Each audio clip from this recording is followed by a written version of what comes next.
عشرت بیگم نے برہمی سے کہا۔ لوگ کیا کہیں گے؟ ہم کسی کو منہ دکھانے کے قابل نہیں رہیں گے۔ میں اپنے بچوں کو جاہل رکھنا منظور کر لوں گی، مگر کارپوریشن کے اسکول میں کبھی نہیں بھیجوں گی، اور کسی گھٹیا مکان میں رہنے کا تو میں تصور بھی نہیں کر سکتی۔ عشرت بیگم، اگر ہم خوشی سے اس معیار کو نہیں اپنائیں گے تو حالات کے دھکے ہمیں اس سے بھی گھٹیا معیار اپنانے پر مجبور کر دیں گے۔ آپ ہمت ہار بیٹھے ہیں۔ آپ کو حالات کا مقابلہ کرنے کی بات کرنی چاہیے۔ میں نے حالات کا مقابلہ کرنے کا ہی منصوبہ تو بنایا ہے۔ جب انسان میں تند موجوں کا مقابلہ کرنے کی سکت نہ رہے تو اسے اتھلے پانی کا رخ کرنا چاہیے، ورنہ اگر وہ ضد کرے گا تو ضرور ڈوبے گا۔ آپ سیدھی طرح یہ کیوں نہیں کہتے کہ میں بچوں کو لے کر کہیں دفع ہو جاؤں تاکہ آپ کے سر سے مصیبت ٹلے؟ میرے اس منصوبے کا یہ مطلب تو نہیں ہے کہ ہم ہمیشہ ہی غربت کی زندگی گزاریں گے۔ یہ تو فقط ایک ہنگامی منصوبہ ہے۔ جیسے جیسے ہمارے حالات ٹھیک ہوتے جائیں گے، ہم اپنا معیار بھی بلند کرتے جائیں گے۔ مجھے آپ کا منصوبہ بالکل پسند نہیں ہے۔ اگر خدا نخواستہ آپ نے مزدوری کرنا شروع کر دی تو میں 1 منٹ بھی اس گھر میں نہیں رہوں گی۔ نہیں رہو گی تو کہاں جاؤ گی؟ ابرار حسین نے جاننا چاہا۔ عشرت بیگم کے والدین فوت ہو چکے تھے اور 3 بھائی تھے جو الگ الگ رہتے تھے۔ ان کی مالی حالت اتنی اچھی نہیں تھی کہ وہ بہن اور اس کے بچوں کا بوجھ سنبھال سکتے۔ کہیں بھی چلی جاؤں گی، آپ کو کیا؟ کوئی ٹھکانہ نہ ملا تو ٹرین کے سامنے لیٹ جاؤں گی، سمندر میں چھلانگ لگا دوں گی۔ یہ منفی سوچ اور حالات سے فرار کا راستہ ہے۔ کچھ بھی ہو، میں ذلت کی زندگی نہیں گزار سکتی۔ میں یہ برداشت نہیں کر سکتی کہ آپ جو 4 دن پہلے ایک عزت دار بزنس مین تھے مزدوری کریں اور میں ایک مزدور کی بیوی کہلاؤں۔ ابرار حسین کالج کے دنوں میں ایتھلیٹ رہ چکا تھا اور اب 40 سال کی عمر میں بھی مضبوط جسم و جان کا مالک تھا۔ عشرت بیگم، مصیبت کے وقت انسان کو ہر طرح کے حالات کا سامنا کرنے کے لیے تیار رہنا چاہیے۔ ضروری نہیں کہ مجھے مزدوری ہی کرنی پڑے، لیکن اگر تمام راستے بند ہو گئے تو زندہ رہنے کے لیے کچھ بھی کیا جا سکتا ہے۔ آپ کی باتیں میری سمجھ میں تو نہیں آتی، عشرت بیگم نے کہا اور پیر پٹکتی ہوئی کمرے سے باہر نکل گئی۔ ابرار حسین صوفے پر لیٹ کر اخبار دیکھنے لگا۔ چند لمحوں کے بعد ملازمت کے ایک عجیب سے اشتہار نے اسے اپنی طرف متوجہ کر لیا۔ لکھا تھا، ضرورت آفس مینیجر، ایک امپورٹ ایکسپورٹ فرم کو تجربے کار اور محنتی آفس مینیجر کی ضرورت ہے۔ امیدوار کو import export, office management, income tax اور کاروباری خط و کتابت سے بخوبی واقف ہونا چاہیے۔ اس کے علاوہ امیدوار کی عمر 40 اور 45 سال کے درمیان، قد 5 فٹ 10 انچ، رنگ صاف اور کھلتا ہوا چہرہ، بیضوی آنکھیں سیاہ، پیشانی کشادہ اور بال سفیدی مائل ہوں، یعنی نصف سے زیادہ سفید ہو چکے ہوں۔ امیدوار جسمانی طور پر مضبوط اور پر اعتماد بھی ہو۔ پرکشش تنخواہ اور دیگر مراد۔ موضوع امیدوار اپنی اسناد کے ہمراہ 2 سے 5 بجے کے درمیان ذیل کے پتے پر ملاقات کریں۔ نیچے کاروباری علاقے کا پتہ درج تھا۔ ابرار حسین اشتہار پڑھتے ہی اٹھ بیٹھا اور بیوی کو آواز دی، عشرت بیگم، ذرا جلدی سے یہاں آؤ، وہ ناپنے والا فیتا بھی لیتی آنا۔ کیا بات ہے؟ عشرت بیگم دروازے میں نمودار ہوئی۔ فیتے کی کیا ضرورت پڑ گئی؟ لاؤ تو صحیح، میں اپنا قد ناپنا چاہتا ہوں۔ عشرت بیگم واپس گئی اور فیتا تلاش کر لائی۔ ابرار حسین دیوار کے ساتھ سیدھا کھڑا ہو گیا اور بیوی سے کہا کہ میرے سر کے اوپر کوئی سیدھی چیز رکھ کر دیوار پر نشان لگاؤ، میں اپنا قد ناپنا چاہتا ہوں۔ عشرت بیگم فیتا اٹھا لائی اور دیوار پر نشان لگا دیا۔ ابرار حسین نے فیتے سے فاصلہ ناپا تو وہ 5 فٹ 9 انچ بنا۔ 1 انچ کم ہے، اس نے کہا، لیکن میرا خیال ہے کہ چل جائے گا۔ یہ اچانک آپ کو قد ناپنے کا خیال کیوں آ گیا؟ ابرار حسین نے اخبار بیوی کی طرف بڑھایا اور مذکورہ اشتہار کی طرف اشارہ کرتے ہوئے بولا، ذرا یہ اشتہار تو پڑھو۔ عشرت بیگم اشتہار پڑھنے کے بعد حیرت سے اپنے شوہر کا جائزہ لینے لگی۔ یہ تو سارا آپ ہی کا حلیہ لکھا ہے، کھلتا ہوا رنگ، سیاہ آنکھیں، بیضوی چہرہ، کشادہ پیشانی اور آدھے سے زیادہ بال سفید، صرف قد میں 1 انچ کی کمی ہے، ابرار حسین نے کہا، لیکن یہ کسی ہیل پہننے سے دور کی جا سکتی ہے۔ اس کے علاوہ میں امپورٹ ایکسپورٹ، کاروباری خط و کتابت اور دفتر کے دیگر سارے کام جانتا ہوں۔ عجیب سا اشتہار ہے، قد اور حلیے کا کام سے بھلا کیا تعلق؟ میں تو اس کو غیبی مدد سمجھتا ہوں، ابرار حسین نے کہا۔ تم جلدی سے میرا سوٹ استری کر دو۔ انتظار گاہ میں ایک منشی ٹائپ کا افسر 3 امیدواروں سے الجھ رہا تھا۔ ارے بابا، کاہے کو پھوکٹ میں مگج ماری کرتے ہو؟ اپن کو تجربہ نہیں مانگتا۔ تجربہ کیسے نہیں مانگتا؟ ایک امیدوار نے اصرار کیا۔ اشتہار میں صاف لکھا ہے کہ امیدوار کو امپورٹ ایکسپورٹ، آفس مینجمنٹ اور کاروباری خط و کتابت آنی چاہیے۔ آگے امیدوار کا حلیہ بھی لکھا ہے۔ حلیہ کیا سمجھے؟ تیرے سر پر تو بال ہی نہیں ہے چاچا، اور تیرا قد بھی 5 فٹ سے زیادتی دکھائی نہیں پڑتا۔ ایک طویل قامت شخص بولا، میرا قد 6 فٹ 1.5 انچ ہے۔ 6 فٹ 1.5 انچ؟ منشی نے استہزائیہ لہجے میں کہا۔ ماشاء اللہ بھائی، ہم 5 فٹ 10 انچ لمبا آدمی منگتا ہے، کیا سمجھا؟ تیرے پاس جو یہ فالتو قد ہے، اس کو کدھر گھسیڑیں گے؟ بھائی آپ کو آفس مینیجر چاہیے یا سرکس کا جوکر چاہیے؟ پہلے امیدوار نے کہا۔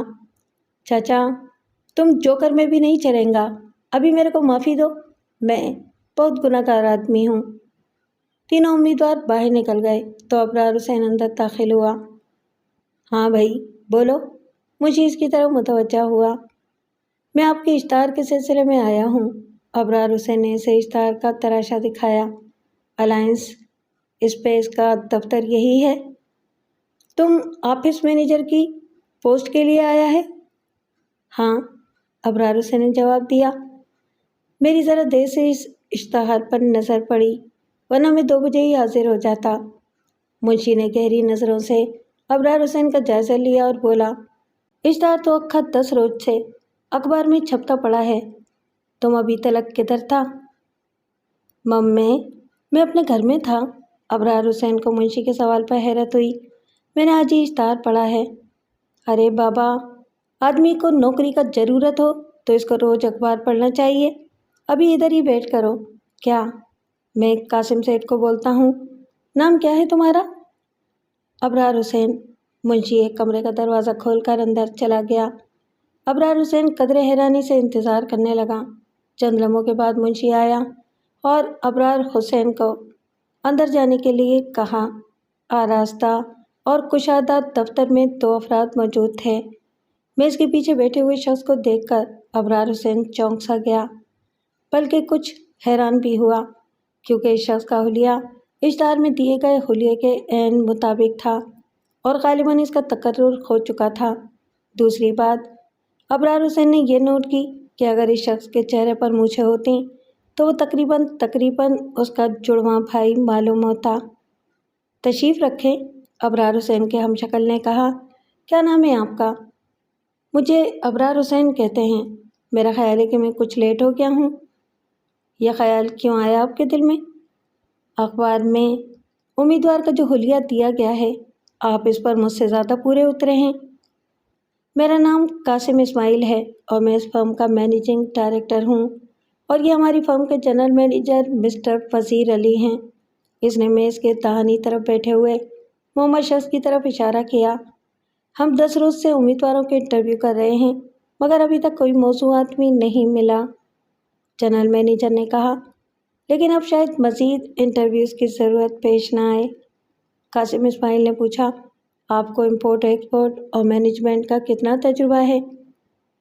میں تقریباً پچھلے 15 سال سے یہ کام کر رہا ہوں۔ پہلے ملازمت کرتا تھا۔ یہ ان کمپنیوں کے سرٹیفکیٹ ہیں جن کے پاس میں کام کرتا رہا ہوں۔ اس نے اپنی فائل مینیجنگ ڈائریکٹر کے سامنے رکھی۔ تقریباً 3 سال قبل میں نے ابرار سپلائی سروس کے نام سے اپنا کاروبار شروع کیا تھا، لیکن وہ کاروبار فیل ہو گیا، جنرل مینیجر نے خیال ظاہر کیا۔ اور آپ کو دوبارہ ملازمت کی طرف آنا پڑا؟ نہیں سر، کاروبار فیل نہیں ہوا، بلکہ فیل کر دیا گیا۔ کیسے؟ ابرار حسین نے گہری سانس لی۔ مجھے ڈاکوؤں نے اغوا کر لیا تھا ان کا طلب کردہ تاوان ادا کرنے کے لیے میری بیوی کو اپنا زیور کار اور بزنس کے تمام اثاثے فروخت کرنے پڑے۔ او مائی گاڈ! قاسم سیٹھ نے مٹھیاں بھینچیں۔ آپ تو ہم سے بھی زیادہ دکھی ہیں۔ جنرل مینیجر نے ابرار حسین کی اسناد کا معائنہ کرنے کے بعد کہا، آپ کی کوالیفیکیشن اور تجربہ تسلی بخش ہے سر۔ کام کے سلسلے میں آپ کو مجھ سے کوئی شکایت نہیں ہوگی۔ میں 12 گھنٹے روزانہ کام کرنے والا آدمی ہوں۔ ابرار صاحب، اصل چیز کام نہیں ہے، جنرل مینیجر نے کہا۔ ہمیں ایک ایسے آدمی کی ضرورت ہے جو… قاسم سیٹھ نے بات کاٹی۔ علی بھائی، میرا خیال ہے کہ پہلے رضا خان سے مشورہ کر لینا چاہیے۔ اس بارے میں ماہرانہ رائے تو وہی دے سکتا ہے۔ اگر اس نے ابرار صاحب کو اوکے کر دیا تو پھر بات آگے بڑھائیں گے۔ میرے خیال میں تو اب اعتراض کی کوئی گنجائش نظر نہیں آتی، لیکن جیسے آپ کی مرضی۔ ابرار صاحب، ابھی آپ کا ایک انٹرویو اور ہوگا، قاسم سیٹھ نے کہا۔ اگر آپ اس انٹرویو میں بھی پاس ہو گئے تو پھر آپ کے ساتھ مزید بات چیت کریں گے۔ کل صبح آپ تیار رہیں، ہمارا ڈرائیور آپ کو گھر سے لے آئے گا۔ آپ ایک کاغذ پر اپنے گھر کا نقشہ بنا دیں۔ ابرار حسین نے اپنے گھر کا نقشہ بنا دیا اور پتہ بھی لکھ دیا۔ عشرت بیگم نے پریشان چہرے کے ساتھ دروازہ کھولا۔ آپ کے جانے کے بعد مالک مکان آیا تھا، اس نے کہا، بہت شور مچا کر گیا ہے۔ ابرار حسین نے کوٹ اتار کر ایک طرف پھینکا، ٹائی کی گرہ ڈھیلی کی اور تھکے تھکے انداز میں صوفے پر ڈھیر ہو گیا۔ تم نے اس کو بتایا نہیں کہ اس کے پاس ہمارا 6 مہینے کا ڈپازٹ ہے، جس میں سے 3 مہینے کا کرایہ کٹنے کے بعد بھی 3 مہینے کا ڈپازٹ باقی بچتا ہے۔ وہ کوئی بات سننے پر تیار ہی نہیں تھا۔ عشرت بیگم نے کہا، پھر پوچھا، انٹرویو کیسا رہا؟ کچھ سمجھ میں نہیں آیا، پتہ نہیں وہ لوگ کیا چاہتے ہیں۔ چائے تو پلاؤ۔ اسی لمحے ان کے دونوں بچے کمرے میں داخل ہوئے۔ 10 سالہ نعمان اور 12 سالہ ثروت، دونوں نے کاپیاں ہاتھوں میں پکڑ رکھی تھیں۔ ابو یہ پڑھ لیں اور اس پر سائن کر دیں، ثروت نے کہا۔ آج میڈم نے ہمیں اپنے آفس میں بلا کر بہت ڈانٹا۔ ابرار حسین نے اس کی کاپی لے کر دیکھی۔ اس پر لکھا تھا، آپ کی بچی کی 3 مہینے کی فیس واجب الادا ہے۔ اس سے پہلے بھی آپ کو کئی بار یاد دہانی کرائی جا چکی ہے۔ یہ آخری نوٹس ہے۔ اگر آپ نے 10 روز کے اندر فیس نہ بھجوائی تو ثروت کا نام اسکول کے رجسٹر سے کاٹ دیا جائے گا۔ نعمان کی کاپی پر بھی ایسا ہی نوٹ درج تھا۔ یہ کاپیاں میرے پاس رہنے دو۔ ابرار حسین نے کاپیاں اپنے پاس رکھ لیں۔ میں خود تمہاری میڈم سے بات کروں گا، اور ہاں، تم دونوں چند روز کے لیے اسکول سے چھٹی کرو۔ بچے خاموشی سے واپس چلے گئے۔ عشرت بیگم کچن سے ہو کر واپس آئی اور بولی، پتی ختم ہو گئی ہے، میں پڑوسیوں سے تھوڑی سی پتی منگواتی ہوں۔ اس نے ثروت کو آواز دے کر بلایا اور اسے پڑوسی کے ہاں پتی لینے بھیج دیا۔ اب کیا ہوگا؟ وہ گہرا سانس لیتے ہوئے بولی، اگر یہی حالات رہے تو فاقوں تک نوبت آ جائے گی۔ کیا انہوں نے صاف انکار کر دیا ہے؟ انکار تو نہیں کیا، مگر معاملہ کچھ عجیب و غریب لگتا ہے۔ کل ان کا ایک ماہر میرا انٹرویو لے گا۔ ماہر؟ کس قسم کا ماہر؟ یہ تو مجھے بھی نہیں معلوم۔ کل صبح وہ مجھے لینے کے لیے گاڑی بھیجیں گے۔ اچھا؟ عشرت بیگم کی آنکھوں میں چمک پیدا ہوئی۔ اس کا مطلب ہے کہ انہوں نے آپ کو کافی حد تک پسند کر لیا ہے۔ ممکن ہے کہ کل کمپنی کا مالک خود آپ سے ملنا چاہتا ہو۔ میرا دل کہتا ہے کہ آپ کو یہ ملازمت مل جائے گی۔ آج مالک نے ہی میرا انٹرویو لیا تھا، ابرار حسین نے کہا۔ اس کا نام سیٹھ قاسم ہے، قاسم اسماعیل۔ اور ایک حیرت انگیز بات تو میں نے تمہیں بتائی ہی نہیں، سیٹھ قاسم کا ناک نقشہ بالکل میرے جیسا ہے، بلکہ یہ سمجھ لو کہ اشتہار میں جو تفصیل لکھی ہے وہ سیٹھ قاسم کے ناک نقشے کے عین مطابق ہے۔ یعنی دوسرے لفظوں میں ان کو جو مینیجر چاہیے وہ سیٹھ قاسم کا ہم شکل ہونا چاہیے۔ یہی بات معلوم ہوتی ہے۔ تم نے بالکل صحیح اندازہ لگایا ہے، ابرار حسین نے چونک کر کہا۔ لیکن سوال یہ پیدا ہوتا ہے کہ اس بات کا مقصد کیا ہے؟ آپ ذرا محتاط رہیں، عشرت بیگم نے مشورہ دیا۔ ایسا نہ ہو کہ وہ لوگ آپ سے کوئی ناجائز کام لینا چاہتے ہوں۔ اسی اثنا میں ثروت خالی ہاتھ واپس آئی اور کہا، امی، آنٹی کہہ رہی ہیں کہ ان کی اپنی پتی بھی ختم ہو چکی ہے۔ کوئی بات نہیں، ابرار حسین نے کہا، ایک گلاس پانی لے آؤ، اب ہمیں بہت سی چیزوں کے بغیر زندہ رہنے کی عادت ڈالنا پڑے گی۔ اگلی صبح ایک نئے ماڈل کی ہونڈا ایکارڈ ابرار حسین کے گھر کے سامنے رکی اور باورچی ملازم نے اطلاعی گھنٹی بجائی۔ اس وقت صبح کے 9:30 بجے تھے اور ابرار حسین تیار ہو کر بے یقینی کی کیفیت کے ساتھ انتظار کر رہا تھا۔ اطلاعی گھنٹی کی آواز سن کر اس نے کھڑکی سے باہر دیکھا اور کار دیکھ کر اپنی بیوی سے کہا، سیٹھ قاسم کی گاڑی معلوم ہوتی ہے۔ عشرت بیگم گزشتہ روز ملازمت کی تفصیل سننے کے بعد سے خاصی فکر مند تھی۔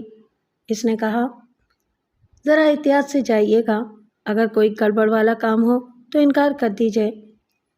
اللہ مالک ہے، ابرار حسین نے کہا اور دروازہ کھول کر باہر نکل گیا۔ جناب، میں ابرار حسین صاحب کو لینے آیا ہوں، باورچی ڈرائیور نے کہا، مجھے قاسم سیٹھ نے بھیجا ہے۔ میں ہی ابرار حسین ہوں، آؤ چلیں۔ ڈرائیور نے مستعدی سے پچھلی سیٹ کا دروازہ کھول دیا اور ابرار حسین کے بیٹھنے کے بعد ڈرائیونگ سیٹ پر جا بیٹھا۔ عشرت بیگم جو دروازے کی اوٹ سے یہ منظر دیکھ رہی تھی، بیک وقت خوش بھی ہوئی اور فکر مند بھی۔ کمپنی اس کے شوہر کو اہمیت دے رہی تھی، یہ خوشی کی بات تھی، لیکن کیوں اہمیت دے رہی تھی، یہ فکر مندی کی بات تھی۔ ہونڈا ایکارڈ آدم جی نگر میں بنے ہوئے خوبصورت بنگلے میں داخل ہوئی اور پورچ میں جا کر رک گئی۔ کار کا انجن بند ہوتے ہی فضا میں غیر معمولی خاموشی چھا گئی۔ ابرار حسین نے باہر نکل کر ادھر ادھر نگاہ دوڑائی، تبھی اس نے 2 باورچی محافظوں کو دیکھا۔ دونوں گیٹ کے اندرونی جانب چوکس کھڑے تھے۔ انہوں نے اپنی اپنی بغل میں کلاشنکوف دبا رکھی تھی۔ بنگلے کی بیرونی دیوار خاصی بلند تھی اور اس کے اوپر خاردار تارپیل لگے ہوئے تھے۔ ایک نوجوان ملازمہ برآمدے میں نمودار ہوئی اور ڈرائیور سے مختصر بات چیت کے بعد ابرار حسین کو ایک آراستہ اور دلکش ڈرائنگ روم میں لے گئی۔ وہاں 2 افراد موجود تھے، ایک قاسم حسین تھا اور دوسرا 30-32 سالہ شخص تھا۔ قاسم سیٹھ نے ابرار حسین کے ساتھ ہاتھ ملایا اور اپنے ساتھی کا رضا خان کے نام سے تعارف کرایا۔ ابرار حسین کو یاد آیا کہ گزشتہ روز رضا خان نامی کسی ماہر کا ذکر آیا تھا۔ مجھے اجازت ہے؟ رضا خان نے قاسم سیٹھ سے پوچھا اور اجازت ملنے پر ابرار حسین کی طرف متوجہ ہوا۔ سر، آپ اس طرف آ جائیں۔ دیوار کے ساتھ قد ناپنے اور وزن کرنے کی مشینیں رکھی ہوئی تھیں۔ رضا خان ابرار حسین کو ان مشینوں کے پاس لے گیا اور اس کے جسم کے مختلف حصوں کی پیمائش کرنے لگا، یہاں تک کہ اس نے ناک، آنکھ اور ہونٹوں تک کی پیمائش کی۔ وہ ہر چیز کاغذ پر لکھتا جا رہا تھا۔ تقریباً 20 منٹ کے اندر اس نے اپنا کام مکمل کر لیا۔ وزن 12 پاؤنڈ کم، اس نے قاسم سیٹھ کو بتایا۔ قد 5 فٹ 9.25 انچ اور پیشانی میں 19-20 کا فرق ہے۔ مجھے صرف یہ بتائیں کہ ابرار صاحب چل سکتے ہیں یا نہیں؟ قاسم سیٹھ نے پوچھا۔ تفصیل کی مجھے ضرورت نہیں ہے۔ ہاں، تقریباً چل ہی جائیں گے، رضا خان نے کہا۔ کچھ تراش خراش کرنا پڑے گی، مجھے بھی صاف کرنا پڑیں گی۔ آپ ادھر ہی انتظار کریں، قاسم سیٹھ نے کہا، اور ابرار صاحب آپ میرے ساتھ آئیں۔ دونوں ایک کشادہ اسٹڈی میں پہنچ گئے۔ بیٹھیں، قاسم سیٹھ نے کرسی کی طرف اشارہ کیا اور خود بڑی سی آفس ٹیبل کے پیچھے جا بیٹھا اور میز کی سائڈ میں لگا ہوا ایک بٹن دبایا۔ آپ کو ہم نے ملازمت کے لیے منتخب کر لیا ہے، لیکن ہماری شرائط بہت سخت ہیں۔ ابرار حسین جو اس ساری کارروائی سے خاصا پریشان ہو رہا تھا، بولا، میں ایک بات پہلے ہی واضح کر دینا چاہتا ہوں، اور وہ یہ کہ میں کوئی ناجائز کام نہیں کروں گا۔ ہم بزنس مین ہیں، سیٹھ قاسم نے کہا، کالا دھندا نہیں کرتے۔ بات یہ ہے کہ میں نے آپ کو فیکٹری مینیجر کے طور پر منتخب کیا ہے۔ سر، میں اس وقت سخت ضرورت مند ہوں۔ آپ جو بھی کام میرے سپرد کریں گے، میں اسے پوری توجہ سے کرنے کی کوشش کروں گا، لیکن سچی بات یہ ہے کہ آپ کا یہ ٹیسٹ وغیرہ میری سمجھ میں نہیں آیا۔ قاسم سیٹھ نے قدرے تامل کرتے ہوئے کہا، نوری آباد میں ہماری ایک پلاسٹک فیکٹری ہے، میں اس فیکٹری پر پوری طرح توجہ نہیں دے سکتا۔ بعض اوقات مجھے کئی مہینے ملک سے باہر رہنا پڑتا ہے۔ میری غیر حاضری میں فیکٹری کے ورکرز اور سپروائزری اسٹاف گڑبڑ کرنے لگتا ہے، پروڈکشن کم ہو جاتی ہے مال خرد ہونے لگتا ہے۔ ان حالات کی وجہ سے مجھے ایک ایسے آدمی کی تلاش تھی جو میرا ہم شکل ہو اور قاسم سیٹھ بن کر فیکٹری میں کام کر سکے۔ یہ کیسے ہو سکتا ہے؟ ابرار حسین نے کہا، میری اور آپ کی شکل میں خاصا فرق ہے، ورکرز فوراً پہچان جائیں گے۔ فیکٹری آج کل بند پڑی ہے، آپ نئے ورکر بھرتی کریں گے اور قاسم سیٹھ بن کر کام کریں گے۔ رضا خان بہترین میک اپ ایکسپرٹ ہے، وہ 2 گھنٹے میں آپ کا حلیہ میرے جیسا بنا دے گا۔ یہ کچھ عجیب سی بات لگتی ہے، میرا مطلب ہے کہ یہ بات چھپی ہوئی تو نہیں رہ سکتی۔ ہم اسے چھپانے کا پورا انتظام کریں گے۔ یہ بتائیں کہ آپ جہاں رہ رہے ہیں وہ آپ کا اپنا مکان ہے؟ جی نہیں، وہ کرائے کا مکان ہے۔ آپ کے بچے کتنے ہیں؟ 2 بچے ہیں، ایک لڑکا اور ایک لڑکی۔ Very good. قاسم سیٹھ بننے کے بعد آپ اس بنگلے میں رہیں گے اور اپنی جیب میں کوئی ایسا کاغذ نہیں رکھیں گے جس سے یہ ظاہر ہو کہ آپ کا نام ابرار حسین ہے، بلکہ اپنی جیب میں میری شناختی کارڈ کی فوٹو کاپی رکھیں گے۔ ہم اس بنگلے میں رہیں گے تو آپ کہاں رہیں گے؟ ہم اوپر والے پورشن میں رہیں گے۔ مجھے اس معاملے پر غور کرنا پڑے گا، ابرار حسین نے کہا۔ اس کے جی میں طرح طرح کے وسوسے پیدا ہونے لگے تھے۔ اسی لمحے اندر کی طرف کھلنے والے دروازے کا پردہ ایک طرف ہوا اور ایک حسین خاتون ٹرے تھامے ہوئے کمرے میں داخل ہوئی۔ ٹرے میں اسکواش کے 3 خوبصورت گلاس رکھے تھے۔ یہ میری بیوی زرینہ بیگم ہے، قاسم سیٹھ نے تعارف کرایا، اور یہ مسٹر ابرار حسین، ہمارے نئے فیکٹری مینیجر، بلکہ نئے سیٹھ قاسم اسماعیل۔ آداب۔ زرینہ بیگم ٹرے میز پر رکھنے کے بعد بولی، آپ کی شکل ان سے کافی ملتی جلتی ہے، ذرا اپنے میک اپ ایکسپرٹ کو اپنا کام دکھا لینے دو، پھر تم بھی دھوکہ کھا جاؤ گی، قاسم سیٹھ نے کہا۔ ابرار حسین اس بات پر کچھ جھینپ سا گیا، بولا، ابھی میں نے کوئی فیصلہ نہیں کیا۔ ابرار صاحب، ہماری شرائط کچھ سخت ضرور ہیں، مگر تنخواہ اور دیگر مراد بہت پرکشش ہیں۔ آپ کی بنیادی تنخواہ 15,000 روپے ہوگی، اس کے علاوہ فری فرنشڈ رہائش اور کار بھی ملے گی۔ تنخواہ تو واقعی بہت معقول تھی، خصوصاً ایک ایسے شخص کے لیے جس کے گھر میں فاقوں کی نوبت آ چکی ہو۔ آپ کا کھانا پینا بھی ہمارے ساتھ ہوگا، زرینہ بیگم نے کہا۔ ہم 2 میاں بیوی ہی تو ہیں، بے تحاشا کھانا پکتا ہے، سارا نوکر کھا جاتے ہیں، روزانہ 2 کلو گوشت پکتا ہے، مرغی، مچھلی اور سبزی ترکاری اس کے علاوہ ہوتی ہے۔ ابرار حسین نے حیرت سے آنکھیں پھیلائیں، 2 آدمیوں کے لیے اتنا سارا کھانا؟ آدھی درجن نوکر اور ان کے خاندان بھی اسی کھانے پر پل رہے ہیں۔ آپ کو اس فضول خرچی پر بھی کنٹرول کرنا پڑے گا، بعض اوقات ڈیروں کے حساب سے کھانا ضائع ہو جاتا ہے۔ ابرار حسین سوچنے لگا کہ ایک ہی شہر میں کچھ لوگ فاقہ کرنے پر مجبور ہیں اور کچھ لوگ ڈیروں کے حساب سے کھانا ضائع کرنے پر مجبور ہیں۔ آپ کے بچے نہیں ہیں؟ اس نے پوچھا۔ ہمارے 3 بچے ہیں، زرینہ بیگم نے فخریہ لہجے میں کہا، اور تینوں امریکہ میں تعلیم حاصل کر رہے ہیں۔ کیا کریں، مجبوری ہے، قاسم سیٹھ نے کہا۔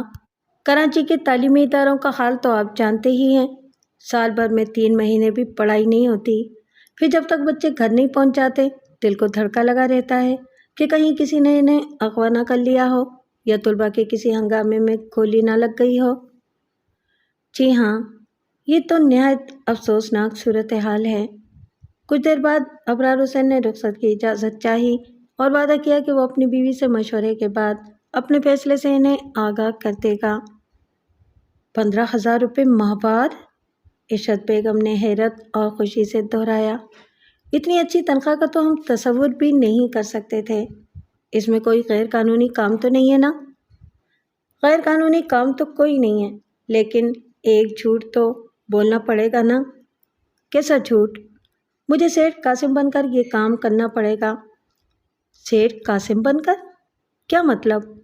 ابرار حسین نے ساری تفصیل بتائی۔ اس میں ضرور کوئی خطرے کی بات ہے، عشرت بیگم نے کہا۔ کوئی شخص کسی کو بلا وجہ مالک بنا کر اپنی کرسی پر نہیں بٹھاتا، آپ اچھی طرح سوچ لیں۔ صرف کرسی پر نہیں، ہم قاسم سیٹھ کے بنگلے میں بھی رہیں گے، ہمارا کھانا پینا بھی فری ہوگا۔ قاسم سیٹھ یہ کام اپنے کسی رشتہ دار کے سپرد بھی کر سکتا تھا، ایک غیر آدمی کو اتنے سارے اختیارات دینے کا مقصد کیا ہے؟ سوچ لو، ہم انکار بھی کر سکتے ہیں، ابرار حسین نے کہا۔ ایک طرف مسائل منہ کھولے کھڑے ہیں، دوسری طرف ان مسائل کا حل نظر آ رہا ہے، اگرچہ اس میں خطرے کا امکان بھی ہے۔ اسی لمحے کسی نے زور سے دروازے پر دستک دی، ساتھ ہی مالک مکان کی سخت آواز سنائی دی۔ ابرار صاحب، باہر تشریف لائیے۔ مذاق بنا رکھا ہے؟ عورتوں کی طرح گھر میں چھپے بیٹھے ہیں؟ ہم کسی کے باپ کے نوکر تو نہیں ہیں کہ صبح و شام کرائے کے لیے جوتیاں گھستے رہیں۔ ابرار حسین دروازہ کھول کر باہر نکلا اور بوڑھے مالک مکان کو گھوننے لگا۔ اس کی عمر 65 سال کے لگ بھگ تھی اور بھووں کے بال بھی سفید ہو چکے تھے، لیکن بڑھاپے کے باوجود وہ ایک اکھڑ مزاج شخص تھا اور ہر وقت تیوری چڑھائے رہتا تھا۔ کہاں ہوتے ہیں حضرت؟ اس نے اپنی عادت کے مطابق کہا۔ شرافت بھی کوئی چیز ہوتی ہے، ارادہ کیا ہے آپ کا؟ میں نے کوئی آشرم تو نہیں کھول رکھا؟ ابرار حسین خاموشی سے مالک مکان کو گھورے جا رہا تھا۔ اگر یہی حال رہا تو کسی روز آپ کا سامان گلی میں پڑا ہوگا۔ آپ بیوی بچوں والے آدمی ہیں، اپنی عزت کی فکر کریں، میری بات سمجھ رہے ہیں نا؟ حفیظ اللہ صاحب، عزت دار تو آپ بھی ہیں، ابرار حسین نے اپنے جوش کو دباتے ہوئے کہا۔ اگر میں… کیا مطلب ہے آپ کا؟ حفیظ اللہ غصے سے اچھلا۔ میں صاحب حیثیت اور صاحب جائیداد آدمی ہوں، ذرا اپنے لب و لہجے کو درست کر کے میرے ساتھ بات کریں۔ میں صرف یہ کہنا چاہ رہا تھا کہ…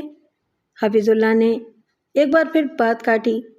ایک تو 3 مہینے کا کرایہ دبائے بیٹھے ہیں اور اوپر سے آنکھیں بھی دکھا رہے ہیں۔ واہ حضرت واہ!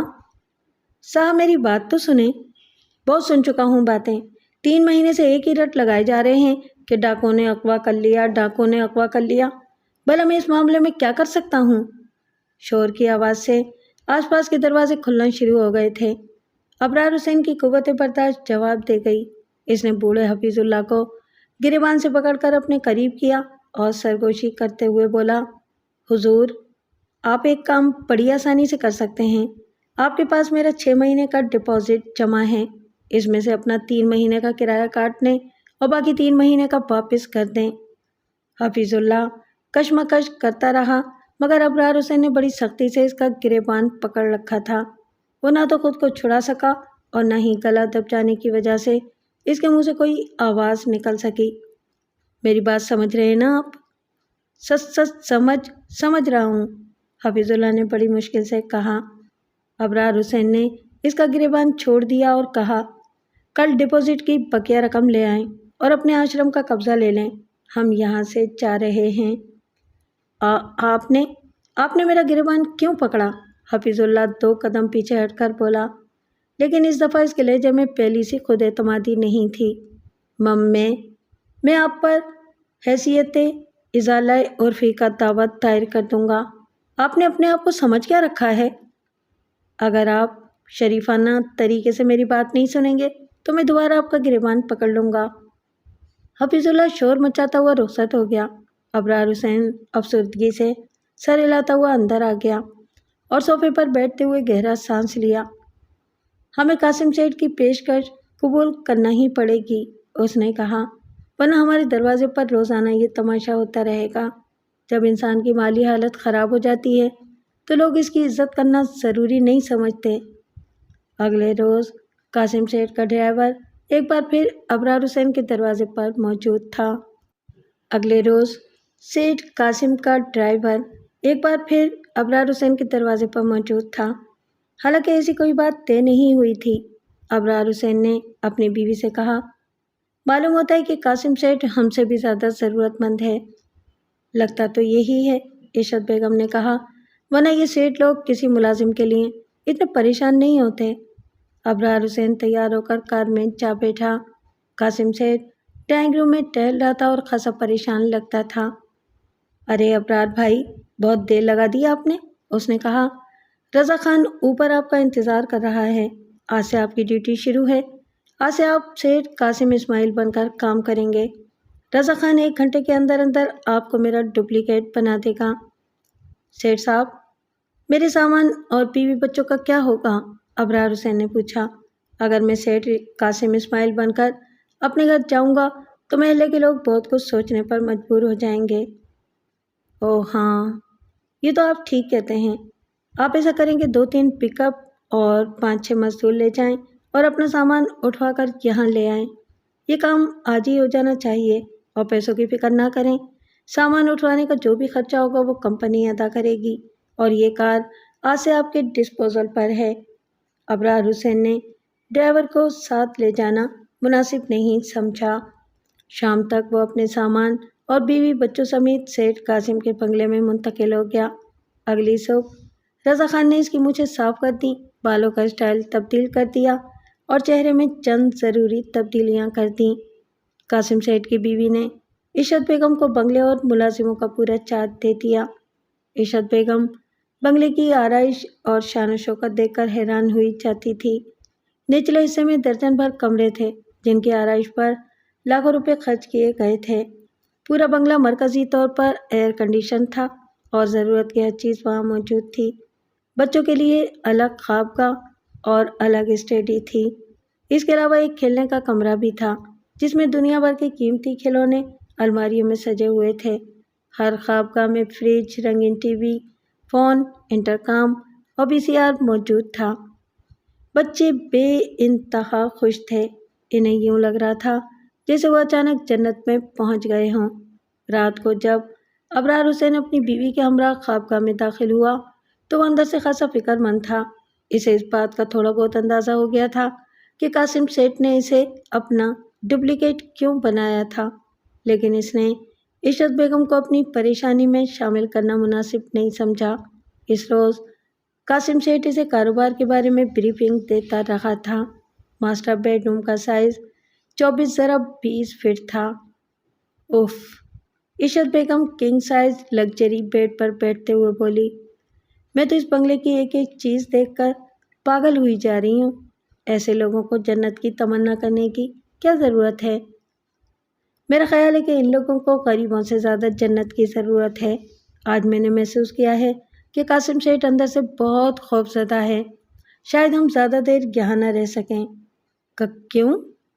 میرا مطلب ہے کہ ہم اس بنگلے میں ہمیشہ تو نہیں رہ سکتے نا۔ ابرار حسین نے بات بدلی، ایک نہ ایک دن تو ہمیں یہاں سے جانا ہی پڑے گا۔ یہاں ہمیں کچھ خرچ نہیں کرنا پڑے گا، عشرت بیگم نے کہا۔ نہ مکان کا کرایہ، نہ کھانے پینے کا خرچہ اور نہ بجلی اور گیس وغیرہ کے بل۔ زیادہ سے زیادہ بچوں کی تعلیم اور کچھ اوپر کی ضروریات پر پیسے خرچ کرنا پڑیں گے۔ اگر 2-3 سال اسی طرح گزر جائیں تو ہم کم سے کم اپنا مکان بنانے کے لیے رقم جمع کر سکتے ہیں۔ ہاں، ابرار حسین نے پھیکی سی مسکراہٹ کے ساتھ کہا، اس خوبصورت بنگلے میں ہم خوبصورت خواب تو دیکھ ہی سکتے ہیں، لیکن اپنے خیالوں کے برعکس اس رات وہ ڈراؤنے خواب دیکھتا رہا۔ قاسم سیٹھ نے داڑھی رکھ لی تھی اور اپنا حلیہ یکسر تبدیل کر لیا تھا۔ اس نے بالوں کو رنگ کرنا بھی چھوڑ دیا تھا اور سوٹ کے بجائے سادہ سا پاجامہ کرتا پہننا شروع کر دیا تھا۔ وہ بہت کم گھر سے باہر نکلتا تھا، بنگلے کے نچلے حصے میں بھی نہیں آتا تھا، ساری ہدایات فون پر ہی دیتا تھا۔ بعض اوقات ابرار حسین کو یہ بھی پتہ نہیں چلتا تھا کہ وہ بنگلے میں موجود بھی ہے کہ نہیں۔ ایک رات ابرار حسین پائیں باغ میں ٹہلتے ٹہلتے حوض کے کنارے بیٹھ گیا۔ اس وقت رات کے 11 بجے تھے اور باغ میں سناٹا طاری تھا۔ چند لمحوں کے بعد ابرار حسین نے قدموں کی مدھم چاپ سنی۔ اس نے نظریں اٹھا کر آواز کی سمت دیکھا تو اسے عمارت کے عقبی حصے میں بنے ہوئے چکردار سنگی زینے پر ایک انسانی ہیولاد دکھائی دیا۔ وہ زینہ عمارت کی بالائی منزل پر جاتا تھا اور ابرار حسین کی معلومات کے مطابق اسے استعمال نہیں کیا جاتا تھا۔ انسانی ہیولا زینے سے نیچے اترا اور کونے میں بنے ہوئے سرونٹ کوارٹر کی طرف چلا گیا۔ ابرار حسین اپنی جگہ سے اٹھا اور دبے پاؤں سرونٹ کوارٹر کی طرف بڑھا۔ جب وہ سرونٹ کوارٹر کے قریب پہنچا تو زینے کی طرف سے دوبارہ قدموں کی چاپ سنائی دی۔ وہ ایک پیڑ کی تاریکی میں رک گیا اور زینے کی طرف نظریں جما دیں۔ کوئی شخص محتاط انداز میں نیچے آ رہا تھا۔ لمحے بھر کے بعد وہ شخص نیچے اترا اور سرونٹ کوارٹر کی طرف بڑھا۔ تبھی ابرار حسین نے دیکھا کہ وہ قاسم سیٹھ تھا۔ اس کے دل میں تجسس پیدا ہوا۔ اس نے سوچا، قاسم سیٹھ رات کے وقت سرونٹ کوارٹر میں کیا کرنے جا رہا ہے؟ بنگلے میں کل 3 سرونٹ کوارٹر تھے، 2 دوسرے کونے میں تھے۔ جس سرونٹ کوارٹر کی طرف قاسم سیٹھ گیا تھا وہ ابرار حسین کے علم کے مطابق خالی تھا۔ وہ دبے پاؤں آگے بڑھا اور روشن کھڑکی سے اندر دیکھنے کی کوشش کرنے لگا، لیکن پردے کی وجہ سے کچھ دیکھ نہ سکا۔ اسی لمحے اس کے کانوں میں قاسم سیٹھ کی آواز آئی۔ وہ کہہ رہا تھا، اس کوارٹر میں آ کر مجھے بڑا سکون ملتا ہے۔ ابرار حسین کے دل میں شبہ پیدا ہوا، شاید قاسم سیٹھ کا کسی ملازمہ سے معاشقہ چل رہا تھا، لیکن دوسرے لمحے اس کا شبہ دور ہو گیا، کیونکہ دوسری آواز اس نے زرینہ بیگم کی سنی۔ یہ تو آپ سچ کہتے ہیں، میں نے جب سے اس کوارٹر میں سونا شروع کیا ہے مجھے بڑی گہری نیند آنے لگی ہے۔ یہ سن کر ابرار حسین دل میں شرمندہ ہوا کہ اس نے اب بس اپنے مالک پر شک کیا۔ وہ کانوں کو ہاتھ لگاتا ہوا پیچھے ہٹ گیا اور توبہ توبہ کرنے لگا۔ خوابگاہ میں پہنچ کر اس نے اپنی بیوی سے کہا، آج میں ایک حیرت انگیز چیز دیکھ کر آیا ہوں۔ عشرت بیگم اس وقت لگژری بیڈ پر دراز وی سی آر دیکھ رہی تھی۔ اس نے ریموٹ کنٹرول سے وی سی آر کی آواز بند کر دی اور پوچھا، کیا دیکھ آئے ہیں آپ؟ ابرار حسین گہرا سانس لیتا ہوا بستر پر بیٹھ گیا اور بولا، بچپن میں قصے سنا کرتے تھے کہ فلاں بادشاہ یا مہاراجہ تخت و تاج کو چھوڑ کر اللہ کی عبادت کرنے جنگلوں کی طرف نکل گیا۔ آج یہ منظر میں اپنی آنکھوں سے دیکھ کر آ رہا ہوں۔ کیا آپ جنگل کی طرف نکل گئے تھے؟ ابرار حسین اس کے سوال کو نظر انداز کرتے ہوئے بولا، پتہ ہے اس خوبصورت بیڈ روم اور اس شاندار بنگلے کا مالک اس وقت کہاں ہے؟ اوپر ہوگا، اور کہاں ہوگا؟ نہیں، وہ اور اس کی بیوی اس وقت سروینٹ کوارٹر میں ہیں۔ انہوں نے سروینٹ کوارٹر میں رہائش اختیار کر رکھی ہے۔ واقعی؟ یقین نہیں آتا، عشرت بیگم نے حیرانی سے کہا، اتنے بڑے سرمایہ دار کو سروینٹ کوارٹر میں رہنے کی کیا ضرورت ہے؟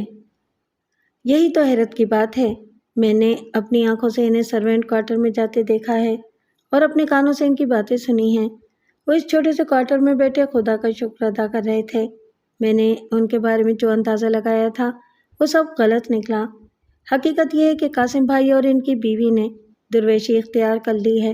جب سب لوگ سو جاتے ہیں تو وہ پچھلے حصے میں بنے ہوئے چکردار سینے کے ذریعے خاموشی سے سروینٹ کوارٹر میں چلے جاتے ہیں اور وہاں بڑا سکون محسوس کرتے ہیں۔ یہ بات آپ کو کیسے معلوم ہوئی کہ وہ کوارٹر میں سکون محسوس کرتے ہیں؟ میں نے جب ان کو کوارٹر میں جاتے دیکھا تو باوجہ تجسس کھڑکی کے پاس جا کر اندر دیکھنے کی کوشش کرنے لگا۔ تبھی میں نے سیٹھ قاسم کو یہ کہتے سنا کہ اسے اس کوارٹر میں بہت سکون ملتا ہے۔ اس کی بیگم بولی کہ اسے کوارٹر میں بڑی گہری نیند آتی ہے۔ معلوم ہوتا ہے کہ کسی واقعے کی وجہ سے دونوں کی کایا پلٹ ہو گئی ہے۔ کچھ بھی ہو، مجھے تو دونوں پر رشک آ رہا ہے۔ عشرت بیگم نے وی سی آر بند کر دیا اور پرخیال لہجے میں بولی، ہو سکتا ہے کہ قاسم سیٹھ یہ بنگلہ ہمارے نام لگانے کا ارادہ رکھتے ہوں۔ نہیں، ابھی ایسی باتیں مت سوچو، ابرار حسین نے کہا، اگر یہ بنگلہ ہمارے نام لگ گیا تو ہم ایک نئی مصیبت میں پھنس جائیں گے۔ چند روز پہلے میں حساب لگا رہا تھا کہ بنگلے کے رکھ رکھاؤ، حفاظت اور ملازموں کی تنخواہوں وغیرہ پر کم از کم 1000 روپے روزانہ خرچ ہوتے ہیں۔ ہم یہ رقم کہاں سے لائیں گے؟ عشرت بیگم نے سمجھداری سے سر ہلایا۔ آپ ٹھیک کہتے ہیں، یہ تو ایک طرح کا سفید ہاتھی ہے، اسے سنبھالنا واقعی بہت مشکل ہے۔ ابرار حسین نے کہا، ایسے درویش صرف اللہ والوں کا دم قدم برکت والا ہوتا ہے۔ ہمیں ان دونوں کی پہلے سے زیادہ خدمت کرنی چاہیے۔ 2 مہینے کے اندر اندر ابرار حسین نے قاسم سیٹھ کی پلاسٹک فیکٹری کو پوری طرح رواں کر دیا۔ فیکٹری کے ورکروں اور اسٹاف ممبر اسے قاسم سیٹھ کے حیثیت سے جانتے تھے۔ اس کی شبانہ روز محنت کے نتیجے میں پروڈکشن کے معیار اور مقدار دونوں میں اضافہ ہوا۔ قاسم سیٹھ کی ہدایت پر اس نے اپنے ساتھ مسلح محافظ بھی رکھنا شروع کر دیا۔ ایک شام اس نے معمول کے مطابق چھٹی کی اور کار میں واپس روانہ ہوا۔ مسلح محافظ، جس کا نام عمر طراز خان تھا، اپنی آٹومیٹک رائفل گود میں رکھے اگلی سیٹ پر مستعد بیٹھا تھا۔ وہ 25-26 سال کا دلیر اور باہمت نوجوان تھا۔ جب ان کی کار گیٹ سے باہر نکلی تو ڈرائیور نے کہا، سر، 2-3 روز سے ادھر کچھ وارداتیں ہو رہی ہیں۔ لوگ باتیں کر رہے تھے کہ اپنی فیکٹریوں کے مالکان اب خود اس طرف نہیں آتے، بلکہ مینیجر وغیرہ بھی نہیں آتے۔ کاریگر خود ہی فیکٹریاں چلا رہے ہیں۔ ایسی فیکٹریاں بہت جلد بند ہو جائیں گی، ابرار حسین نے کہا، کیونکہ وہ مناسب نگرانی نہ ہونے کی وجہ سے نقصان میں جا رہی ہیں۔ پھر بھی سر، آپ کو احتیاط کرنی چاہیے، عمر دراز خان نے سینہ تان کر کہا۔ فکر کا کوئی بات نہیں ہے، جب تک ہم زندہ ہیں سیب کو فکر کرنے کی کوئی ضرورت نہیں ہے، ڈرائیور نے مذاق کے رنگ میں کہا۔ تمہارا تو نام ہی عمر دراز ہے، تم کو فکر کرنے کی کیا ضرورت ہے؟ او یارا، نام سے کچھ نہیں ہوتا، عمر دراز نے کہا۔ ہمارا ایک چاچا کا نام خضر حیات خان تھا، وہ بولتا تھا ہم 100 سال تک زندہ رہے گا، لیکن 40 سال کی عمر میں ایک خانہ خراب نے اس کو گولی مار کر ختم کر دیا۔ قدرے توقف کے بعد اس نے کہا، سیب، ہمارا ایک درخواست ہے، ہم اپنا بیوی بچہ کو کراچی لائے گا، ہم کو فیکٹری کے سرونٹ کوارٹر میں رہنے کا اجازت چاہیے۔ تم شادی شدہ ہو؟ ابرار حسین نے حیرانی سے پوچھا۔ ہمارا شادی کو 3 سال ہو گیا ہے، ہمارا ایک بچہ ہے، اس کا عمر 2 سال ہے، اس کو ہم کراچی میں تعلیم دلائے گا، بڑا آدمی بنائے گا۔ تم درخواست لکھ کر مجھے دے دو، ابرار حسین نے کہا، میں اس پر غور کروں گا۔ ان کی کار ابھی مین روڈ سے کچھ دور ہی تھی کہ اچانک سامنے سے ایک کار نمودار ہوئی اور سڑک کے درمیان ترچھی ہو کر رک گئی۔ گاڑی روک دو، ابرار حسین نے تیزی سے کہا، ان لوگوں کی نیت ٹھیک نہیں لگتی۔ ڈرائیور نے تیزی سے بریک لگائے اور اس تنگ سڑک پر گاڑی کو واپس موڑنے کی کوشش کرنے لگا۔ سامنے والی کار سے 4 مسلح افراد باہر نکلے، ان میں سے ایک نے برسٹ فائر کیا اور کار کے اگلے دونوں پہیے پنچر ہو گئے۔ عمر دراز خان تیزی سے باہر نکلا اور جوابی فائر کیا۔ اس کے ہاتھ میں گن دیکھ کر ڈاکو فل فور کار کی آڑ میں ہو گئے تھے، لیکن پھر بھی ایک ڈاکو گولی کی زد میں آ گیا۔ وہ اچھل کر گرا اور گرتے ہی ساکت ہو گیا۔ یہ دیکھ کر ڈاکوؤں نے 2 برسٹ فائر کیے اور اس کے ساتھ ہی عمر دراز خان کا جسم چھلنی ہو گیا۔ ابرار حسین اور ڈرائیور سیٹوں کے نیچے لیٹ گئے تھے۔ انہیں عمر دراز کی موت کا اس وقت پتہ چلا جب 2 ڈاکو رائفلیں تانے ان کے سر پر پہنچ گئے اور انہیں کار سے باہر نکلنے کا حکم دیا۔ او میرے خدا! ابرار حسین عمر دراز کا خون میں لت پت جسم دیکھ کر اس کی طرف بڑھا۔ تم لوگوں نے اسے قتل کر دیا ہے؟ ایک ڈاکو نے ابرار حسین کے کندھے پر رائفل کا بٹ رسید کیا اور تہکمانہ لہجے میں بولا، چلو ہمارے ساتھ، آدمی مرتے ہی رہتے ہیں، ایک آدمی ہمارا بھی ختم ہو چکا ہے۔ دوسرے ڈاکو نے عمر دراز کی رائفل اٹھا کر کندھے پر لٹکا لی اور لاش کو ٹھوکر مارتے ہوئے بولا، ہیرو کی اولاد مقابلہ کر رہا تھا۔ دونوں ڈاکو ڈرائیور اور ابرار حسین کو دھکیلتے ہوئے اپنی کار کے پاس لے گئے اور پچھلی سیٹ میں گھسیڑ دیا۔ اس اثنا میں ان کے ساتھی نے مرنے والے ڈاکو کی لاش کار کی ڈکی میں بند کر دی تھی۔ جب ان کی کار مین روڈ پر پہنچی تو پولیس کی ایک گاڑی حیدرآباد کی طرف سے آتی دکھائی دی۔ اس کی تیز رفتاری سے اندازہ ہوتا تھا کہ وہ فائرنگ کی آواز سن کر اس طرف آئی تھی۔ ڈاکوؤں نے دونوں مقبوضان کو سیٹ کے نیچے لٹا دیا تھا اور اپنا اسلحہ بھی سیٹوں کے نیچے رکھ دیا تھا۔ انہوں نے عمدہ قسم کے لباس پہن رکھے تھے اور چہروں سے پڑھے لکھے نوجوان لگتے تھے۔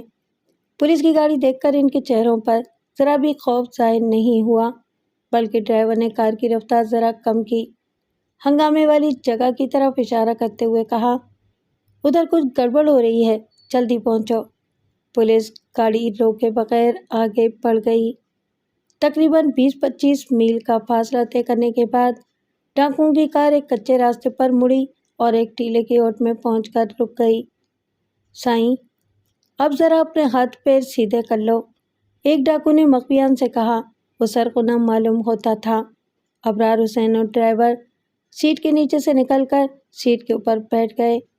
ایک ڈاکو کار سے باہر نکلا اور کلاشن کو بغل میں دبا کر ادھر ادھر دیکھنے لگا۔ سائیں، قاسم سیٹھ، تم تو بڑا جیدار آدمی ہے، تم سے مل کر ہمارا دل بہت خوش ہوا ہے، ابھی تمہارا کیا ارادہ ہے؟ ابرار حسین ایک مرتبہ پہلے بھی اس تجربے سے گزر چکا تھا، لہذا زیادہ خوفزدہ نہیں تھا۔ اس کے دل میں خیال آیا کہ اسے اپنی اصلیت بتا دینی چاہیے، لیکن پھر اس نے سوچا کہ ایسا کرنے سے وہ اپنے مہربان مالک سے دھوکے کا مرتکب ٹھہرے گا، نیز اصلیت بتانے کا کوئی فائدہ بھی نہیں تھا، اس کی جیب میں قاسم سیٹھ کے شناختی کارڈ کی رنگین نقل موجود تھی جسے ڈاکو کسی وقت بھی چیک کر سکتے تھے۔ تم نے میری مرضی پوچھی ہے یا دل لگی کی ہے؟ اس نے پوچھا۔ دل لگی تو ہم ضرور کرے گا تمہارے ساتھ، سرغنہ نے کہا، لیکن ابھی یہ بات ذرا دھیان میں رکھو کہ ہمارے آدمی کی لاش ڈگی میں پڑی ہے۔ ہمارے آدمی کی لاش تم سڑک پر چھوڑ آئے ہو؟ سائیں، جو مر گئے ان کو بھول جاؤ، ان کا وقت پورا ہو چکا تھا، اپنی فکر کرو۔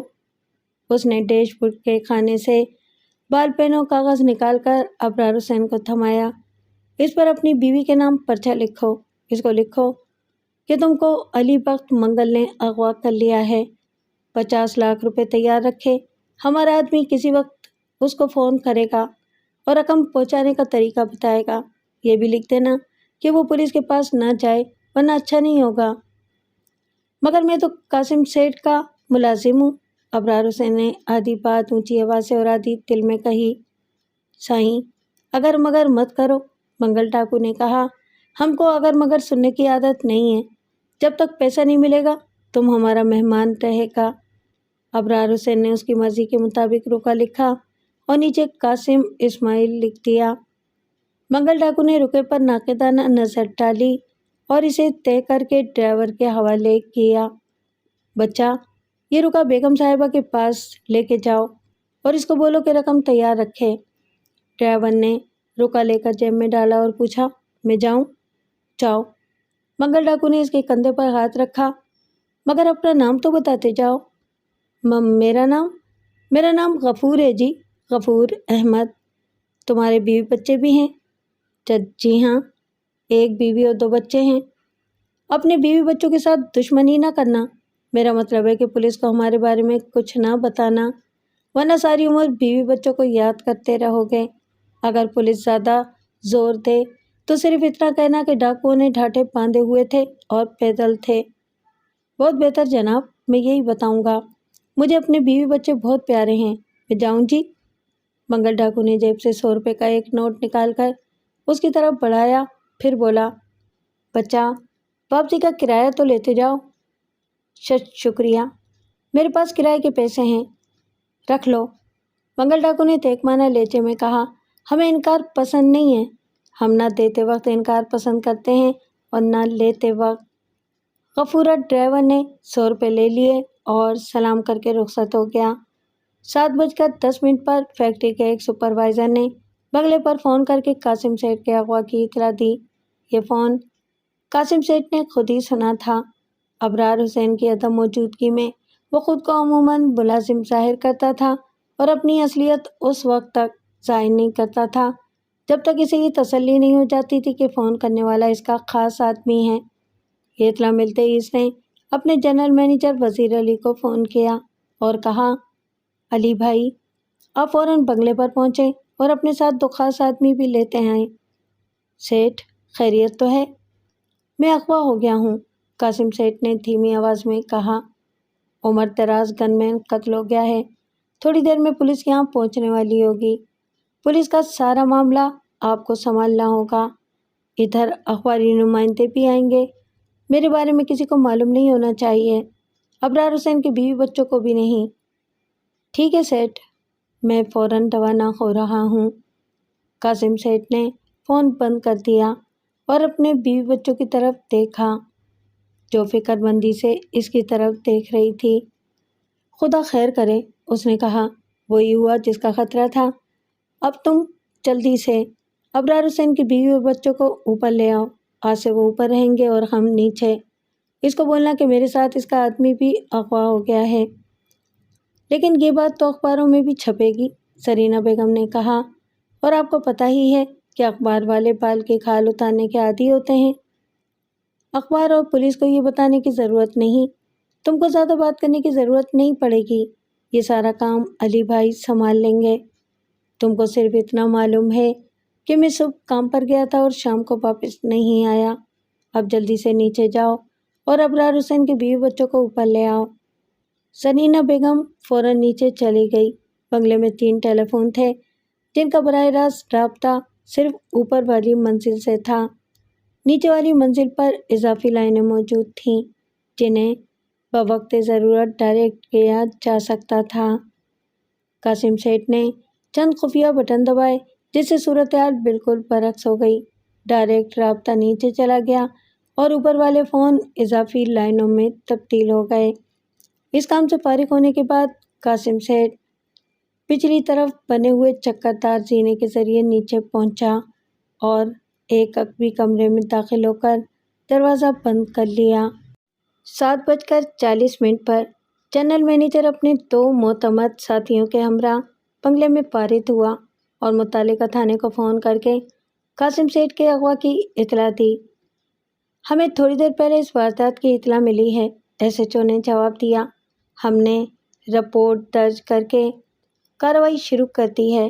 ایس ایچ او صاحب، قاسم سیٹھ معمولی آدمی نہیں ہیں، وزیر علی نے کہا۔ وہ اس ملک کے بہت بڑے صنعت کار ہیں۔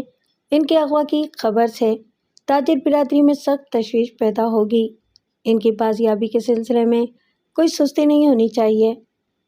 وزیر علی صاحب، آپ بالکل مطمئن رہیں، ہماری طرف سے ہرگز کوئی کوتاہی نہیں ہوگی۔ میں نے ڈاکوؤں کے پیچھے ایک پولیس پارٹی روانہ کر دی ہے۔ میں اس سلسلے میں چیمبر آف کامرس اور پولیس کے اعلیٰ حکام سے رابطہ قائم کر رہا ہوں۔ یہ آپ کا قانونی حق ہے، ایس ایچ او نے قدرے تلخی سے کہا۔ آپ ہر اس شخص سے رابطہ قائم کریں جس سے سیٹھ صاحب کی بازیابی میں مدد مل سکتی ہو۔ جہاں تک ہمارا تعلق ہے، ہم ہر حال میں اپنا فرض ادا کرتے رہیں گے۔ وزیر علی نے رابطہ منقطع کیا اور مختلف جگہوں پر فون کرنے لگا۔ اسی اثنا میں اغوا کی خبر پریس تک پہنچ چکی تھی اور مختلف اخبارات کے دفاتر سے فون آنا شروع ہو گئے تھے۔ ان کالوں کا جواب زیادہ تر زرینہ بیگم دے رہی تھی۔ عقبی کمرے میں بیٹھا ہوا قاسم سیٹھ اضافی لائنوں پر ساری بات چیت سن رہا تھا۔ 8:50 پر غفور ڈرائیور کانپتا کانپتا بنگلے میں داخل ہوا اور قاسم سیٹھ کے اغوا کی اطلاع دی۔ اس کی ملازمت اتنی ہی پرانی تھی جتنی ابرار حسین کی۔ وہ ابرار حسین کو ہی قاسم سیٹھ سمجھتا تھا۔ اطمینان سے ساری بات بتاؤ، جنرل مینیجر نے کہا۔ صاحب، ہم تقریباً 6:30 بجے فیکٹری سے نکلے تھے، ڈرائیور نے کہا۔ ابھی ہم سپر ہائی وے سے کچھ ادھر ہی تھے کہ سامنے سے ڈاکوؤں کی ایک پارٹی ہمارا راستہ روک کر کھڑی ہو گئی۔ وہ بے خیالی میں ڈاکوؤں کی کار کہنے لگا تھا۔ وہ تعداد میں 6-7 تھے اور انہوں نے رائفلیں تان رکھی تھیں۔ میں نے گاڑی موڑنے کی کوشش کی تو انہوں نے فائر کر کے گاڑی کے ٹائر پنچر کر دیے۔ عمر دراز نے باہر نکل کر جوابی فائر کیا تو انہوں نے اسے گولیوں سے چھلنی کر دیا۔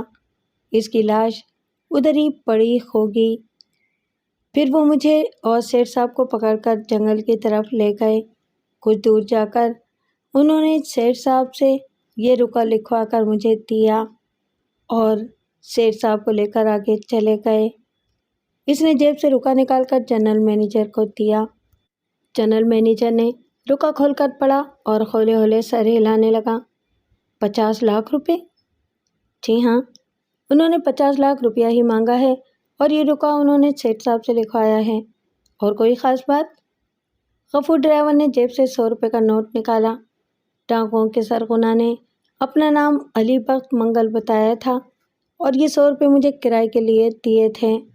وزیر علی نے باریک بینی سے نوٹ کا معائنہ کیا اور پھر بولا، اصلی نوٹ ہے، اسے فی الحال اپنے پاس ہی رکھو۔ پھر وہ ایک نوجوان سے مخاطب ہوا جو اس کے ساتھ آیا تھا۔ سلیمان، اس کو اپنے ساتھ تھانے لے جاؤ اور اس کا بیان نوٹ کروا دو۔ ڈرائیور گھبرا کر پیچھے ہٹ گیا اور بولا، صاحب میں تھانے نہیں جاؤں گا۔ منگل ڈاکو نے کہا تھا کہ اگر میں تھانے گیا تو وہ میرے بیوی بچوں کو ختم کروا دے گا۔ آپ میرے اوپر یہ ظلم نہ کریں۔ بیان تو تمہیں بہرحال دینا پڑے گا۔ اگر تم خود پولیس کے پاس نہیں جاؤ گے تو پولیس تمہارے پاس آئے گی، کیونکہ اغوا کے وقت تم کار چلا رہے تھے۔ خیر، تم تھانے مت جاؤ، میں پولیس کو فون کر کے کہتا ہوں کہ وہ کسی آدمی کو تمہارا بیان لینے کے لیے بھیج دیں۔ تم برآمدے میں بیٹھ کر آرام کرو اور کھانا وانا کھاؤ۔ ڈاکوؤں کی دھمکیوں سے گھبرانے کی کوئی ضرورت نہیں ہے، ہم ان کا بندوبست اچھی طرح کر لیں گے۔ میں نے آئی جی اور وزیر داخلہ کو بھی اس واردات کی اطلاع دے دی ہے۔ رات کے 12:25 پر فون کی گھنٹی بجی۔ اس وقت بنگلے کی اسٹڈی میں 3 افراد بیٹھے صورتحال پر تبادلہ خیالات کر رہے تھے۔ بنگلے کے ارد گرد مسلح محافظوں کے علاوہ پولیس کے جوان بھی پہرا دے رہے تھے۔ گھنٹی کی آواز سن کر قاسم سیٹھ نے جنرل مینیجر سے کہا، علی بھائی آپ بات کریں، کوئی اخبار والا ہوگا؟ نہیں، اس وقت اخبار والا نہیں ہوگا۔ وزیر علی نے کہا، اخبار اس وقت پریس میں جا چکا ہوگا۔ یہ یا تو پولیس کا فون ہے اور یا پھر کسی ڈاکو کا۔ یہ کال زرینہ بیگم کو وصول کرنی چاہیے۔ زرینہ بیگم نے ڈرتے ڈرتے ریسیور اٹھا کر کان سے لگایا اور ہیلو کہا۔ دوسری طرف کوئی ڈاکو ہی تھا۔ بیگم صاحب، میں تمہاری نیند خراب کرنے کی معافی چاہتا ہوں، اس نے دھیمی آواز میں کہا۔ زرینہ بیگم نے بناوٹی غصے سے کہا، کون ہو تم؟ کس سے بات کرنا چاہتے ہو؟ ہمارا چٹھی تو مل گیا ہے نا آپ کو؟ ڈاکو نے کہا، ہم نے صرف یہ بتانے کے لیے فون کیا ہے کہ آپ کا صاحب خیریت سے ہے، اس کے لیے کوئی فکر نہ کرنا۔ ہم نے اس کے کھانے پینے اور آرام کا پورا بندوبست کر دیا ہے۔ کسی شخص کو اغوا کرنا کہاں کی شرافت ہے؟ یہ ہمارا کاروبار ہے بیگم صاحبہ، ڈاکو نے کہا، جدی پشتی کاروبار ہے۔ شرافت کا کاروبار آج کل کوئی نہیں کرتا، کیونکہ اس میں نہ عزت ہے اور نہ پیسہ۔ خیر اس بات کو چھوڑو، رقم کا بندوبست کب تک ہو جائے گا؟ زرینہ بیگم نے طے شدہ پروگرام کے مطابق کہا، جتنی رقم تم نے مانگی ہے وہ ہمارے پاس نہیں ہے۔ 70-80 لاکھ کا تو یہ بنگلہ ہی ہوگا۔ تو کیا ہم تمہارا مطالبہ پورا کرنے کے لیے اپنا گھر بیچ ڈالیں؟ بیگم صاحبہ، ہم کو کوئی جلدی نہیں ہے، تم آرام سے سوچو اور آرام سے رقم کا بندوبست کرو۔ 5 دن، 10 دن، 15 دن، بلکہ ہم 1 مہینہ تک بھی انتظار کر سکتا ہے۔ تکلیف تو تمہارے صاحب کو ہوگی، اس کو جنگل میں رہنے کی عادت نہیں ہے نا۔ ہم 2-4 دن کے بعد پھر فون کرے گا۔ زرینہ بیگم نے ریسیور رکھ دیا اور گہرا سانس لیتے ہوئے کرسی کی پشت سے ٹیک لگا لی۔ شیطان کہتا ہے کہ اغوا ان کا کاروبار ہے، اس میں کیا شک ہے؟ وزیر علی نے کہا، آج کل سندھ میں یہی ایک کاروبار عروج پر ہے۔ زرینہ بیگم اپنے شوہر کی طرف دیکھتے ہوئے بولی، خدا کا شکر ہے کہ آپ اغوا نہیں ہوئے، ورنہ ہمیں ان کا مطالبہ جوں کا توں پورا کرنا پڑتا۔ قاسم سیٹھ نے پرخیال نظروں سے اپنے جنرل مینیجر کی طرف دیکھا اور پھر بولا، کچھ نہ کچھ تو دینا ہی پڑے گا، ابرار حسین بھی تو ہمارا ہی آدمی ہے۔ اس عرصے میں آپ کو بہت محتاط رہنا پڑے گا، وزیر علی نے کہا۔ اگر کسی نے آپ کی جھلک بھی دیکھ لی تو بہت بڑا غضب ہو جائے گا، خاص طور پر ابرار حسین کی بیوی سے بہت زیادہ محتاط رہیں۔ زرینہ بیگم نے کہا، اس معاملے کو جلد سے جلد ختم کرنے کی کوشش کرنی چاہیے۔ آپ کتنا تاوان ادا کر سکتے ہیں؟ اگر ہم نے جلدی معاملہ نمٹانے کی کوشش کی تو ڈاکو سمجھیں گے کہ بندہ بہت اہم ہے اور انہیں موٹی رقم مل سکتی ہے۔ 15-20 روز تک تو ہم ٹال مٹول سے کام لیتے رہیں گے۔ تم یہی ظاہر کرنا کہ تمہیں اپنے شوہر کی کوئی پرواہ نہیں ہے۔ ہو سکتا ہے کہ اس طرح ہم تاوان ادا کیے بغیر ابرار حسین کو چھڑانے میں کامیاب ہو جائیں۔ ایسا نہ ہو کہ ڈاکو ابرار حسین کو قتل ہی کر دیں۔ قاسم سیٹھ نے ہولے سے کہا، لوگ تو مرتے ہی رہتے ہیں، ہم ایک ملازم کو بچانے کے لیے 50 لاکھ روپے تو خرچ نہیں کر سکتے۔ ڈرائیور کو رخصت کرنے کے بعد منگل ڈاکو نے ایک آدمی کے ہاتھ کار واپس بھیج دی اور ابرار حسین کی آنکھوں پر پٹی باندھ کر کسی نامعلوم منزل کی طرف روانہ ہو گیا۔ اس کے ساتھی نے ابرار حسین کا بازو پکڑ لیا تھا اور بار بار اسے تیز چلنے کا حکم دے رہا تھا۔ ابرار حسین چونکہ ایام جوانی میں ایتھلیٹ رہ چکا تھا، اس لیے وہ ٹھوکریں لگنے کے باوجود اس کچے راستے پر ڈاکوؤں کا ساتھ دے رہا تھا۔ راستہ ناہموار تھا اور اس کی آنکھوں پر پٹی بھی بندھی ہوئی تھی۔ وہ کئی بار گرتے گرتے بچا تھا۔ دونوں ڈاکوؤں کی گفتگو سے اس نے اندازہ لگایا کہ منگل ڈاکو کے ساتھی کا نام پریل ہے۔ ایک دفعہ اسے ٹھوکر لگی تو اس کا گھٹنا زخمی ہو گیا۔ کچھ خوف خدا کرو، اس نے تقریب سے کراتے ہوئے کہا، اس طرح تو کوئی مال مویشیوں کو بھی نہیں ہانکتا۔ یا تو میری آنکھوں سے پٹی اتار دو یا پھر ذرا آہستہ چلو، میں جانور تو نہیں ہوں، انسان ہوں۔ پٹی اتار دیں گے تو تم کو راستے کی پہچان ہو جائے گی۔ تمہارا اندازہ ٹھیک نہیں ہے، ابرار حسین نے کہا۔ میں دن کی روشنی میں 10 چکر لگانے کے باوجود بھی ان راستوں کی شناخت نہیں کر سکتا۔ منگل نے اپنے ساتھی سے پوچھا، اب آپ پیریل سیٹھ کیا بولتا ہے؟ سائیں یہ ٹھیک ہی بولتا ہے، پیریل نے کہا، یہ شہری لوگ جنگل کے راستوں کی پہچان نہیں کر سکتے، اس کی پٹی کھول دیتے ہیں۔ جیسے تمہاری مرضی، منگل ڈاکو نے کہا، پٹی اتار دو، مگر اس کا خیال رکھنا یہ شہری لوگ دماغ بہت استعمال کرتے ہیں، ہر وقت کچھ نہ کچھ سوچتے ہی رہتے ہیں۔ پیریل نے ابرار حسین کی آنکھوں سے پٹی اتار دی اور بولا، فکر نہیں کرو سائیں، یہ گولی سے زیادہ تیز نہیں سوچ سکتا۔ آنکھوں سے پٹی اترنے کے بعد ابرار حسین نے بہتر انداز میں سوچنا شروع کر دیا۔ منگل ڈاکو کے پاس 2 ہتھیار تھے، ایک کلاشنکوف اور ایک ریوالور۔ کلاشنکوف اس کے داہنے کندھے پر لٹک رہی تھی اور ریوالور بائیں پہلو میں لگے ہوئے ہولسٹر میں تھا۔ پیریل کے پاس صرف کلاشنکوف تھی، جسے اس نے بغل میں دبا رکھا تھا۔ ابرار حسین کے ذہن میں ایک خیال ابھرنے لگا۔ وہ منگل ڈاکو کا ریوالور کھینچ کر اور پھرتی کا مظاہرہ کرتے ہوئے دونوں ڈاکوؤں کو ڈھیر کر سکتا تھا، لیکن ایک خیال رکاوٹ بن جاتا تھا۔ اگر ریوالور خالی ہوا یا اس کا سیفٹی کیچ ہٹا ہوا نہ ہوا تو اس کی ساری تیزی بیکار ثابت ہوگی اور ڈاکو اسے آنن فانن چھلنی کر دیں گے۔ رات کے تقریباً 10:15 بجے ڈاکو ایک تاریک مقام پر رک گئے اور پیریل نے مخصوص انداز میں سیٹی بجائی۔ چند لمحوں کے بعد دوسری طرف سے ویسی ہی سیٹی کی آواز سنائی دی۔ منگل ڈاکو نے جیب سے لائٹر نکال کر جلایا اور فوراً ہی بجھا دیا۔ جس طرف سے جوابی سیٹی کی آواز آئی تھی، اس طرف سے 5 مسلح ڈاکو نمودار ہوئے اور تیز چلتے ہوئے منگل ڈاکو کے قریب پہنچ گئے۔ ان کے درمیان بڑی مختصر بات چیت ہوئی۔ منگل نے پوچھا، تیاری مکمل ہے؟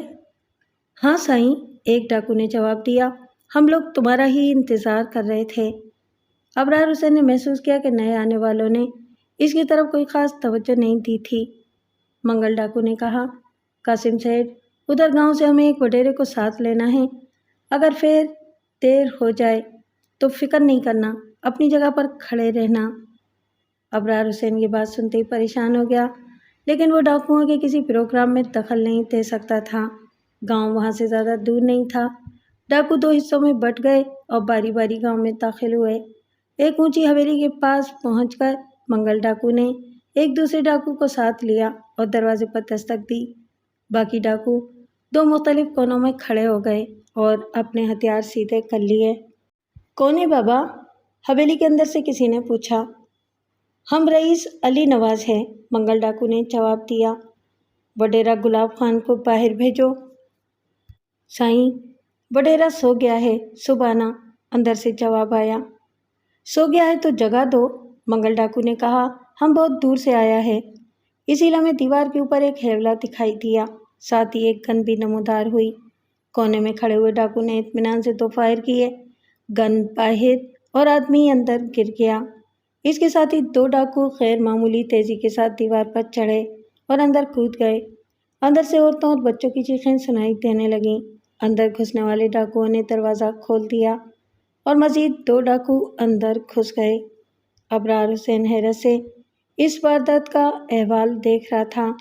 عورتوں کی چیخ و پکار اور فائرنگ کی آوازوں کے باوجود آس پاس کے مکانوں میں بالکل سناٹا طاری تھا، یہاں تک کہ کسی مکان میں بتی تک نہیں جلی تھی۔ حویلی کے اندر سے فائرنگ کی آوازیں بھی سنائی دے رہی تھیں۔ چند لمحوں کے بعد ڈاکو 2 آدمیوں کو دھکے دیتے ہوئے باہر لائے اور واپس روانہ ہو گئے۔ جب وہ گاؤں سے تقریباً 1 میل دور پہنچ گئے تو گاؤں کی طرف سے فائرنگ کی آوازیں سنائی دینے لگیں، لیکن کسی ڈاکو نے پیچھے مڑ کر نہیں دیکھا۔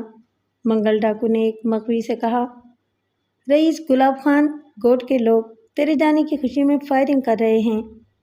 گلاب خان سرخ و سفید رنگت والا ایک صحت مند شخص تھا۔ اس کا ساتھی ایک دبلا پتلا نوجوان تھا اور خاصا سہما ہوا تھا۔ علی بخت، تیرے ساتھ ہماری کوئی دشمنی نہیں تھی، گلاب خان نے کہا، ہم تو تیری خاطر خدمت کرتے رہے ہیں، تجھے اور تیرے ساتھیوں کو پناہ دیتے رہے ہیں، تو نے ہم پر ہاتھ ڈال کر اچھا نہیں کیا۔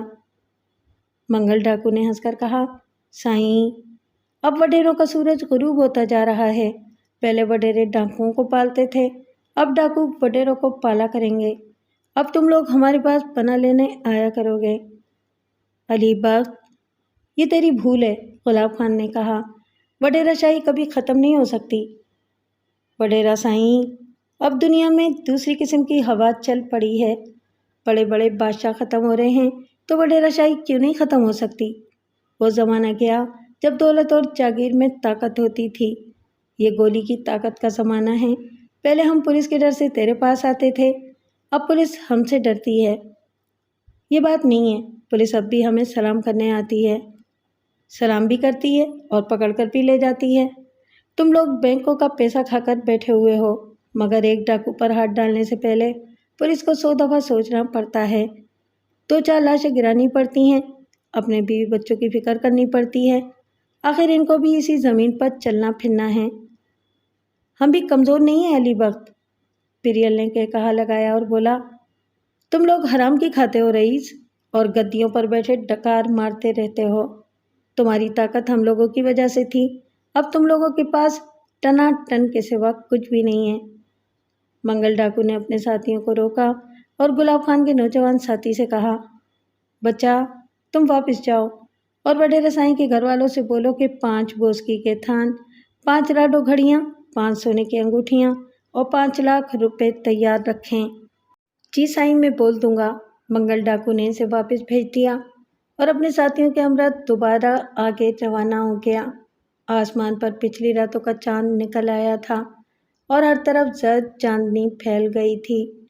منگل ڈاکو کا ڈیرا ایک نشیبی جنگل میں واقع تھا۔ وہ لوگ صبح کے 2 بجے وہاں پہنچے۔ ڈیرے پر موجود ڈاکوؤں نے ایک ہال نما کمرے میں دسترخوان بچھا کر کھانا چن دیا۔ کھانے میں تندوری روٹیاں اور بھنا ہوا گوشت تھا۔ ابرار حسین کا بھوک اور تھکن سے برا حال ہو رہا تھا۔ اس نے ڈاکوؤں کے ساتھ کھانا کھایا اور وہیں دری پر لیٹ گیا۔ سائیں، اب تم لوگ ادھر آرام کرو، منگل ڈاکو نے کہا، ہم بھی بہت تھک گیا ہے۔ دری پر سونے کے باوجود ابرار حسین کو بڑی گہری نیند آئی اور وہ 10 بجے تک سوتا رہا۔ جب اس کی آنکھ کھلی تو اس نے دیکھا کہ کمرے میں یہاں وہاں درجن بھر آدمی بیٹھے ہوئے تھے۔ ان سب کے چہرے اترے ہوئے تھے، ان میں سے زیادہ تر خاموش بیٹھے خلاؤں میں گھور رہے تھے۔ چند ایک جو باتیں کر رہے تھے وہ بھی بہت دھیمی آوازوں میں، اگرچہ ان کے حلیے اچھے نہیں تھے، مگر ابرار حسین نے اندازہ لگایا کہ وہ پڑھے لکھے اور کھاتے پیتے گھرانوں کے لوگ تھے۔ اس نے قریب بیٹھے ہوئے ایک شخص سے پوچھا، یہ سب لوگ کون ہیں؟ مغویان، شخص مذکور نے سپاٹ لہجے میں جواب دیا۔ ابرار حسین نے حیرت سے پوچھا، یعنی ان سب کو ڈاکو نے اغوا کر رکھا ہے؟ اتنے ہی باہر بھی ہیں۔ ایک مسلح ڈاکو اندر آیا اور ابرار حسین سے مخاطب ہو کر بولا، سائیں باہر غسل خانہ اور پانی موجود ہے، تیار ہو کر آ جاؤ، میں تمہارے لیے ناشتہ لاتا ہوں۔ ابرار حسین باہر نکلا تو وہاں بھی اسے کچھ شریف لوگ دکھائی دیے۔ ان سب کے چہروں پر پریشانی نقش تھی۔ وسیع صحن کے گرد بلند 4 دیواری بنی ہوئی تھی جس کے اوپر خاردار تاروں کی 3 لائنیں لگی ہوئی تھیں۔ گیٹ بند تھا اور اس کے سامنے 3 مسلح ڈاکو موجود تھے۔ ایک ٹہل رہا تھا اور 2 بیٹھے لڈو کھیل رہے تھے۔ دہانی طرف ایک کنواں اور 5-6 باتھ روم بنے ہوئے تھے۔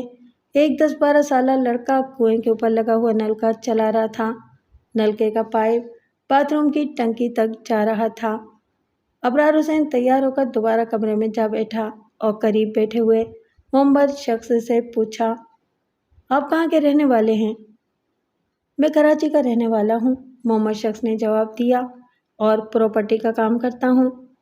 میرا نام ارشد علی ہے۔ 2 ہفتے پہلے میں اسکیم 33 میں ایک پلاٹ دیکھنے گیا تھا۔ واپسی میں ان لوگوں کے ہتھے چڑھ گیا۔ اب یہ میری رہائی کے عوض 10 لاکھ روپے مانگتے ہیں۔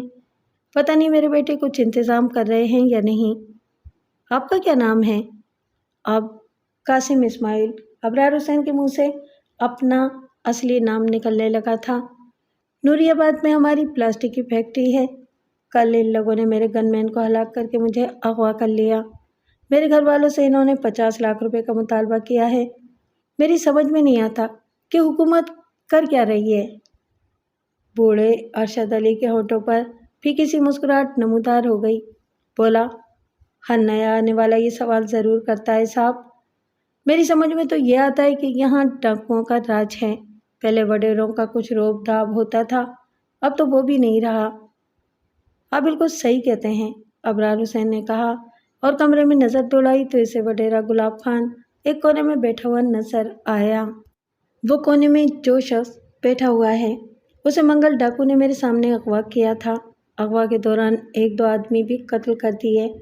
یہ شخص وڈیرا ہے، وڈیرا گلاب خان۔ کل رات اس کی باتوں سے میں نے اندازہ لگایا کہ منگل ڈاکو اس کا خاص آدمی تھا اور اس کی پناہ میں رہتا تھا۔ اب یہ خود مسکینوں کی طرح یہاں بیٹھا ہے۔ یہ تو ایک دن ہونا ہی تھا۔ ظالموں کو پناہ دینے والا ایک دن خود ظلم کا شکار ہوتا ہے۔ ایک ڈاکو ابرار حسین کے لیے ناشتہ لے کر آیا اور چنگی دری پر رکھنے کے بعد بولا، سائیں، کسی چیز کی ضرورت ہو تو مجھ کو آواز دے دینا، میرا نام قادر بخش ہے۔ جس چیز کی ہمیں ضرورت ہے وہ تم دے نہیں سکتے، ابرار حسین نے کہا، اس لیے تم کو تکلیف دینے کا کیا فائدہ؟ سائیں، کسی بندوق کی ضرورت ہے کیا؟ ہمیں آزادی چاہیے، ابرار حسین نے کہا اور ناشتے کی طرف متوجہ ہو گیا۔ سائیں، آزادی کے لیے تو پیسے خرچ ہوتے ہیں، جس کے گھر والے رقم بھیج دیتے ہیں اس کو ہم آزاد کر دیتے ہیں۔ ابرار حسین سوچنے لگا کہ نہ جانے قاسم سیٹھ تاوان کے بارے میں کیا رویہ اختیار کرتا ہے۔ اسے یہ بھی خیال آ رہا تھا کہ قاسم سیٹھ نے غالباً اغوا سے بچنے کے لیے ہی اسے اپنا ڈپلیکیٹ بنایا تھا۔ اگر اس نے تاوان ادا کرنے سے انکار کر دیا تو پھر کیا ہوگا؟ کیا ڈاکو اس کی اس بات پر یقین کر لیں گے کہ وہ قاسم سیٹھ نہیں ہے؟ اس خیال نے اسے پریشان کر دیا۔ شام تک وہ مختلف لوگوں سے باتیں کرتا رہا اور فرار کے بارے میں بھی سوچتا رہا۔ مغویان کے ساتھ ڈاکو کا رویہ ٹھیک ٹھاک ہی تھا۔ وہ نرم لہجے میں بات کرتے تھے، وقت پر کھانا دیتے تھے اور پرانے مغویان کو ان کے ورثاء کے ساتھ ہونے والے مذاکرات کے بارے میں بتاتے رہتے تھے۔ وہاں مطالعے کے لیے اخبارات اور رسائل بھی آتے تھے۔ شام کے وقت ابرار حسین کی اخبار پر نظر پڑی۔ اندرونی صفحے پر قاسم سیٹھ کے اغوا کی خبر موجود تھی۔ اس نے جلدی جلدی ساری خبر پڑھ ڈالی۔ لکھا تھا، مشہور صنعت کار سیٹھ قاسم اسماعیل کو ڈاکو نے اغوا کر لیا، گن مین ہلاک، 50 لاکھ روپے تاوان کا مطالبہ۔ آج شام نوری آباد کے انڈسٹریل ایریے سے مشہور صنعت کار سیٹھ قاسم کو مسلح ڈاکو نے اغوا کر لیا اور واردات کے دوران گن مین کو ہلاک کر دیا۔ ڈاکو نے سیٹھ قاسم کے ڈرائیور کو بھی اغوا کر لیا تھا، مگر کچھ دور جانے کے بعد اسے تاوان کا روکا دے کر رہا کر دیا۔ ڈاکو نے سیٹھ قاسم کی رہائی کے لیے 50 لاکھ روپے کا مطالبہ کیا ہے اور عدم ادائیگی کی صورت میں قتل کی دھمکی دی ہے۔ پولیس نے مغوی کی بازیابی کے لیے ایک چھاپہ مار پارٹی اندرون سندھ روانہ کر دی ہے۔ دریں اثنا سیٹھ قاسم کے فیکٹری مینیجر ابرار حسین کی گمشدگی کی اطلاع بھی ملی ہے۔ ابھی تک یہ معلوم نہیں ہو سکا کہ انہیں بھی اغوا کر لیا گیا ہے یا وہ خود کہیں چلے گئے ہیں۔ سیٹھ قاسم کے قریبی ذرائع نے بتایا ہے کہ فیکٹری مینیجر کے پاس کمپنی کے 2 لاکھ روپے تھے جو انہوں نے سامان کی خریداری کے لیے نکلوائے تھے۔ پولیس سرگرمی سے تفتیش کر رہی ہے۔ خبر پڑھنے کے بعد ابرار حسین کے بدن میں سنسناہٹ سی ہونے لگی۔ اول تاخیر ساری خبر ہی غلط تھی۔ قاسم سیٹھ خود کیوں سامنے نہیں آیا تھا اور اس پر 2 لاکھ روپے کا الزام کیوں لگایا گیا تھا؟ شاید اس کے خلاف گہری سازش کی جا رہی تھی۔ اگر ڈاکوؤں نے اسے تاوان کی عدم ادائیگی کی صورت میں ہلاک کر دیا تو یہ کہہ دیا جائے گا کہ کسی نے اسے لوٹ کر قتل کر دیا ہے۔ 2 روز کے بعد رات کے 12 بجے ڈاکوؤں نے 2 آدمیوں کو جگایا اور کہا، گھر جانے کے لیے تیار ہو جاؤ، تمہارے وارثوں نے تاوان ادا کر دیا ہے۔ سب لوگ رشک بھری نظروں سے جانے والوں کو دیکھنے لگے۔ سلیمان نامی ایک 30-32 سالہ نوجوان جسے اغوا ہوئے 1 مہینے سے اوپر ہو چکا تھا، رہا ہونے والوں سے بولا، میرے گھر ضرور جانا، ان سے کہنا کہ تاوان ادا کرنے کے لیے کار اور زیور فروخت کر دیں۔ بات کرتے وقت اس کی آواز کانپ رہی تھی۔ اللہ نے چاہا تو یہ چیزیں دوبارہ خرید لوں گا، لیکن اگر میں مر گیا تو دوبارہ زندہ نہیں ہو سکوں گا۔ بات ختم کرتے اس نے رونا شروع کر دیا۔ بعد میں پتہ چلا کہ اس کے گھر والے تاوان ادا کرنے سے انکار کر رہے تھے۔ 5 روز کے بعد منگل ڈاکو نے ابرار حسین سے کہا، سیٹھ، تمہاری بیوی تاوان ادا کرنے سے انکار کر رہی ہے، اس کے نام 1 روپیہ اور لکھ دو۔ یہ سن کر ابرار حسین پریشان ہو گیا۔ اس نے منگل ڈاکو کی ہدایت کے مطابق 1 روپیہ اور لکھ دیا۔ اس کی سمجھ میں نہیں آ رہا تھا کہ اتنے روز کی خاموشی کے بعد وہ ان لوگوں کو اصل حقیقت کے بارے میں کس طرح یقین دلا سکے گا۔ وہ یہی سمجھیں گے کہ جان بچانے کے لیے جھوٹ بول رہا ہے۔ اس کے 3 روز بعد رات کے 1 بجے چیخوں کی آواز سن کر سب لوگوں کی آنکھیں کھل گئیں۔ انہوں نے دیکھا کہ 2 ڈاکو سلیمان نامی نوجوان کو گھسیٹ کر لے جا رہے تھے اور وہ گڑ گڑا کر رحم کی بھیک مانگ رہا تھا۔ منگل ڈاکو اپنے نصف درجن مسلح ساتھیوں کے ہمراہ سین میں کھڑا تھا۔ نظر یہ آ رہا تھا کہ انہوں نے سلیمان کو ختم کرنے کا فیصلہ کر لیا تھا۔ بوڑھے ارشد علی نے کہا، اس غریب پر کیوں ظلم کر رہے ہو؟ تاوان تو اس کے گھر والوں نے ادا کرنا ہے، یہ یہاں بیٹھے بیٹھے کیا کر سکتا ہے؟ چاچا، یہ ہمارا دھندا ہے، منگل ڈاکو نے کہا۔ اگر ہم ایک آدمی کو بغیر تاوان کے چھوڑ دیں گے تو پھر کوئی بھی تاوان ادا نہیں کرے گا۔ سلیمان کی دردناک چیخوں سے دوسرے مخفیان کے دل دہل رہے تھے۔ بہت سو کی آنکھوں سے آنسو بہنے لگے۔ لے جاؤ اس کو، منگل ڈاکو نے اپنے ساتھیوں سے کہا، کل اس کی لاش اس کے گھر کے سامنے پھینک آنا۔ دونوں ڈاکو نوجوان سلیمان کو کھینچتے ہوئے باہر لے گئے۔ رات کے سناٹے میں اس کی چیخیں بدستور سنائی دے رہی تھیں۔ چند لمحوں کے بعد فضا میں فائرنگ کی آواز گونجی اور انسانی چیخیں معدوم ہو گئیں۔ 2 درجن مخفیان نے خوفزدہ نظروں سے ایک دوسرے کی طرف دیکھا اور ایک ایک کر کے اندر چلے گئے۔ ابرار حسین کو ڈاکوؤں کی قید میں پورا 1 مہینہ ہو چکا تھا۔ اس دوران میں زیادہ تر لوگ تاوان کی ادائیگی کے بعد اپنے اپنے گھروں کو جا چکے تھے اور ڈاکو اس ٹھکانے کو چھوڑنے کی باتیں کر رہے تھے۔ شاید ان کا ٹھکانہ پولیس کی نظروں میں آ گیا تھا یا ان کا سیزن مکمل ہو چکا تھا۔ ایک رات منگل ڈاکو نے ابرار حسین کو بلا کر کہا، تمہاری بیوی بڑی مشکل سے 2 لاکھ روپے دینے پر تیار ہوئی ہے، لیکن ہمیں 2 لاکھ روپے منظور نہیں ہیں۔ ہم نے اسے صرف 5 دن کی مہلت اور دی ہے۔ ہم 50 لاکھ سے 25 لاکھ تک آ گئے ہیں، لیکن وہ 2 لاکھ سے اوپر جانے کے لیے تیار نہیں ہے۔ اس نے کہیں عشق تو نہیں لڑا رکھا؟ لگتا ہے کہ تمہاری موت سے اسے ذرا بھی دکھ نہیں ہوگا۔ ابرار حسین نے سوچا کہ اب سچ بولنے کے سوا اور کوئی چارہ نہیں ہے۔ سائیں، بات یہ ہے کہ زرینہ بیگم میری بیوی نہیں ہے اور میں قاسم سیٹھ بھی نہیں ہوں، اس نے کہا۔ منگل ڈاکو نے کہا لگایا اور بولا، چاچا، اس طرح بات نہیں بنے گی، یہ ڈرامہ کسی اور کو دکھانا۔ پریل نے کہا، سیٹھ کا دماغ پلٹ گیا ہے۔ قادر بخش نے کہا، ابا، 1 مہینے تک تو تم قاسم سیٹھ تھا، ابھی موت کا خبر سنتے ہی تم کچھ اور بن گیا۔ میں سچ بول رہا ہوں، ابرار حسین نے کہا، میرا نام ابرار حسین ہے اور میں قاسم سیٹھ کی فیکٹری کا مینیجر ہوں۔ یہ بات تم نے پہلے کیوں نہیں بتائی؟ منگل ڈاکو نے کہا، تمہاری جیب سے شناختی کارڈ کی جو نقل برآمد ہوئی ہے وہ بھی صرف قاسم اسماعیل کی ہے۔ دراصل میرے ساتھ دھوکہ کیا گیا ہے۔ قاسم سیٹھ نے مجھے اس لیے ملازم رکھا تھا کہ میں اس کا ہم شکل تھا اور کام بھی جانتا تھا۔ اس نے مجھے زیادہ سے زیادہ اپنا ہم شکل بنانے کے لیے میری مونچھیں صاف کروا دی تھیں اور میرے بالوں کا اسٹائل بھی تبدیل کروا دیا تھا۔ صرف یہی نہیں بلکہ یہ بھی کہا تھا کہ میں خود کو قاسم سیٹھ ہی ظاہر کروں۔ تنخواہ اچھی تھی اور میں ضرورت مند بھی تھا، اس لیے میں نے ساری شرطیں قبول کر لیں۔ میرا نام ابرار حسین ہے۔ اس سے پہلے میں اپنا چھوٹا موٹا کاروبار کرتا تھا۔ تقریباً 7-8 مہینے پہلے دھنی بخش نامی ایک ڈاکو نے مجھے اغوا کر لیا تھا اور 10 لاکھ روپے لے کر چھوڑا تھا۔ یہ رقم میری بیوی عشرت بیگم نے اپنی ساری جمع پونجی بیچ کر ادا کی تھی۔ اس کے بعد میں کنگال ہو گیا اور فاقوں تک نوبت پہنچ گئی۔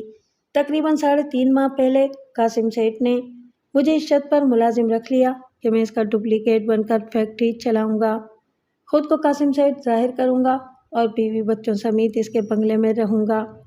میں نے اپنے حالات کی وجہ سے یہ ساری شرطیں قبول کر لیں اور کام شروع کر دیا۔ اگر میری بات غلط نکلے تو بے شک مجھے گولی سے اڑا دینا۔ تمام ڈاکو بڑے غور سے ابرار حسین کی کہانی سن رہے تھے۔ جب وہ چپ ہوا تو منگل ڈاکو نے کہا، اس کا مطلب یہ ہوا کہ تم کو اس چٹھی کا کچھ پتہ نہیں ہے جو ہم نے 5 مہینے پہلے قاسم سیٹھ کے نام بھیجا تھا؟ نہیں، مجھے کسی چٹھی کا علم نہیں۔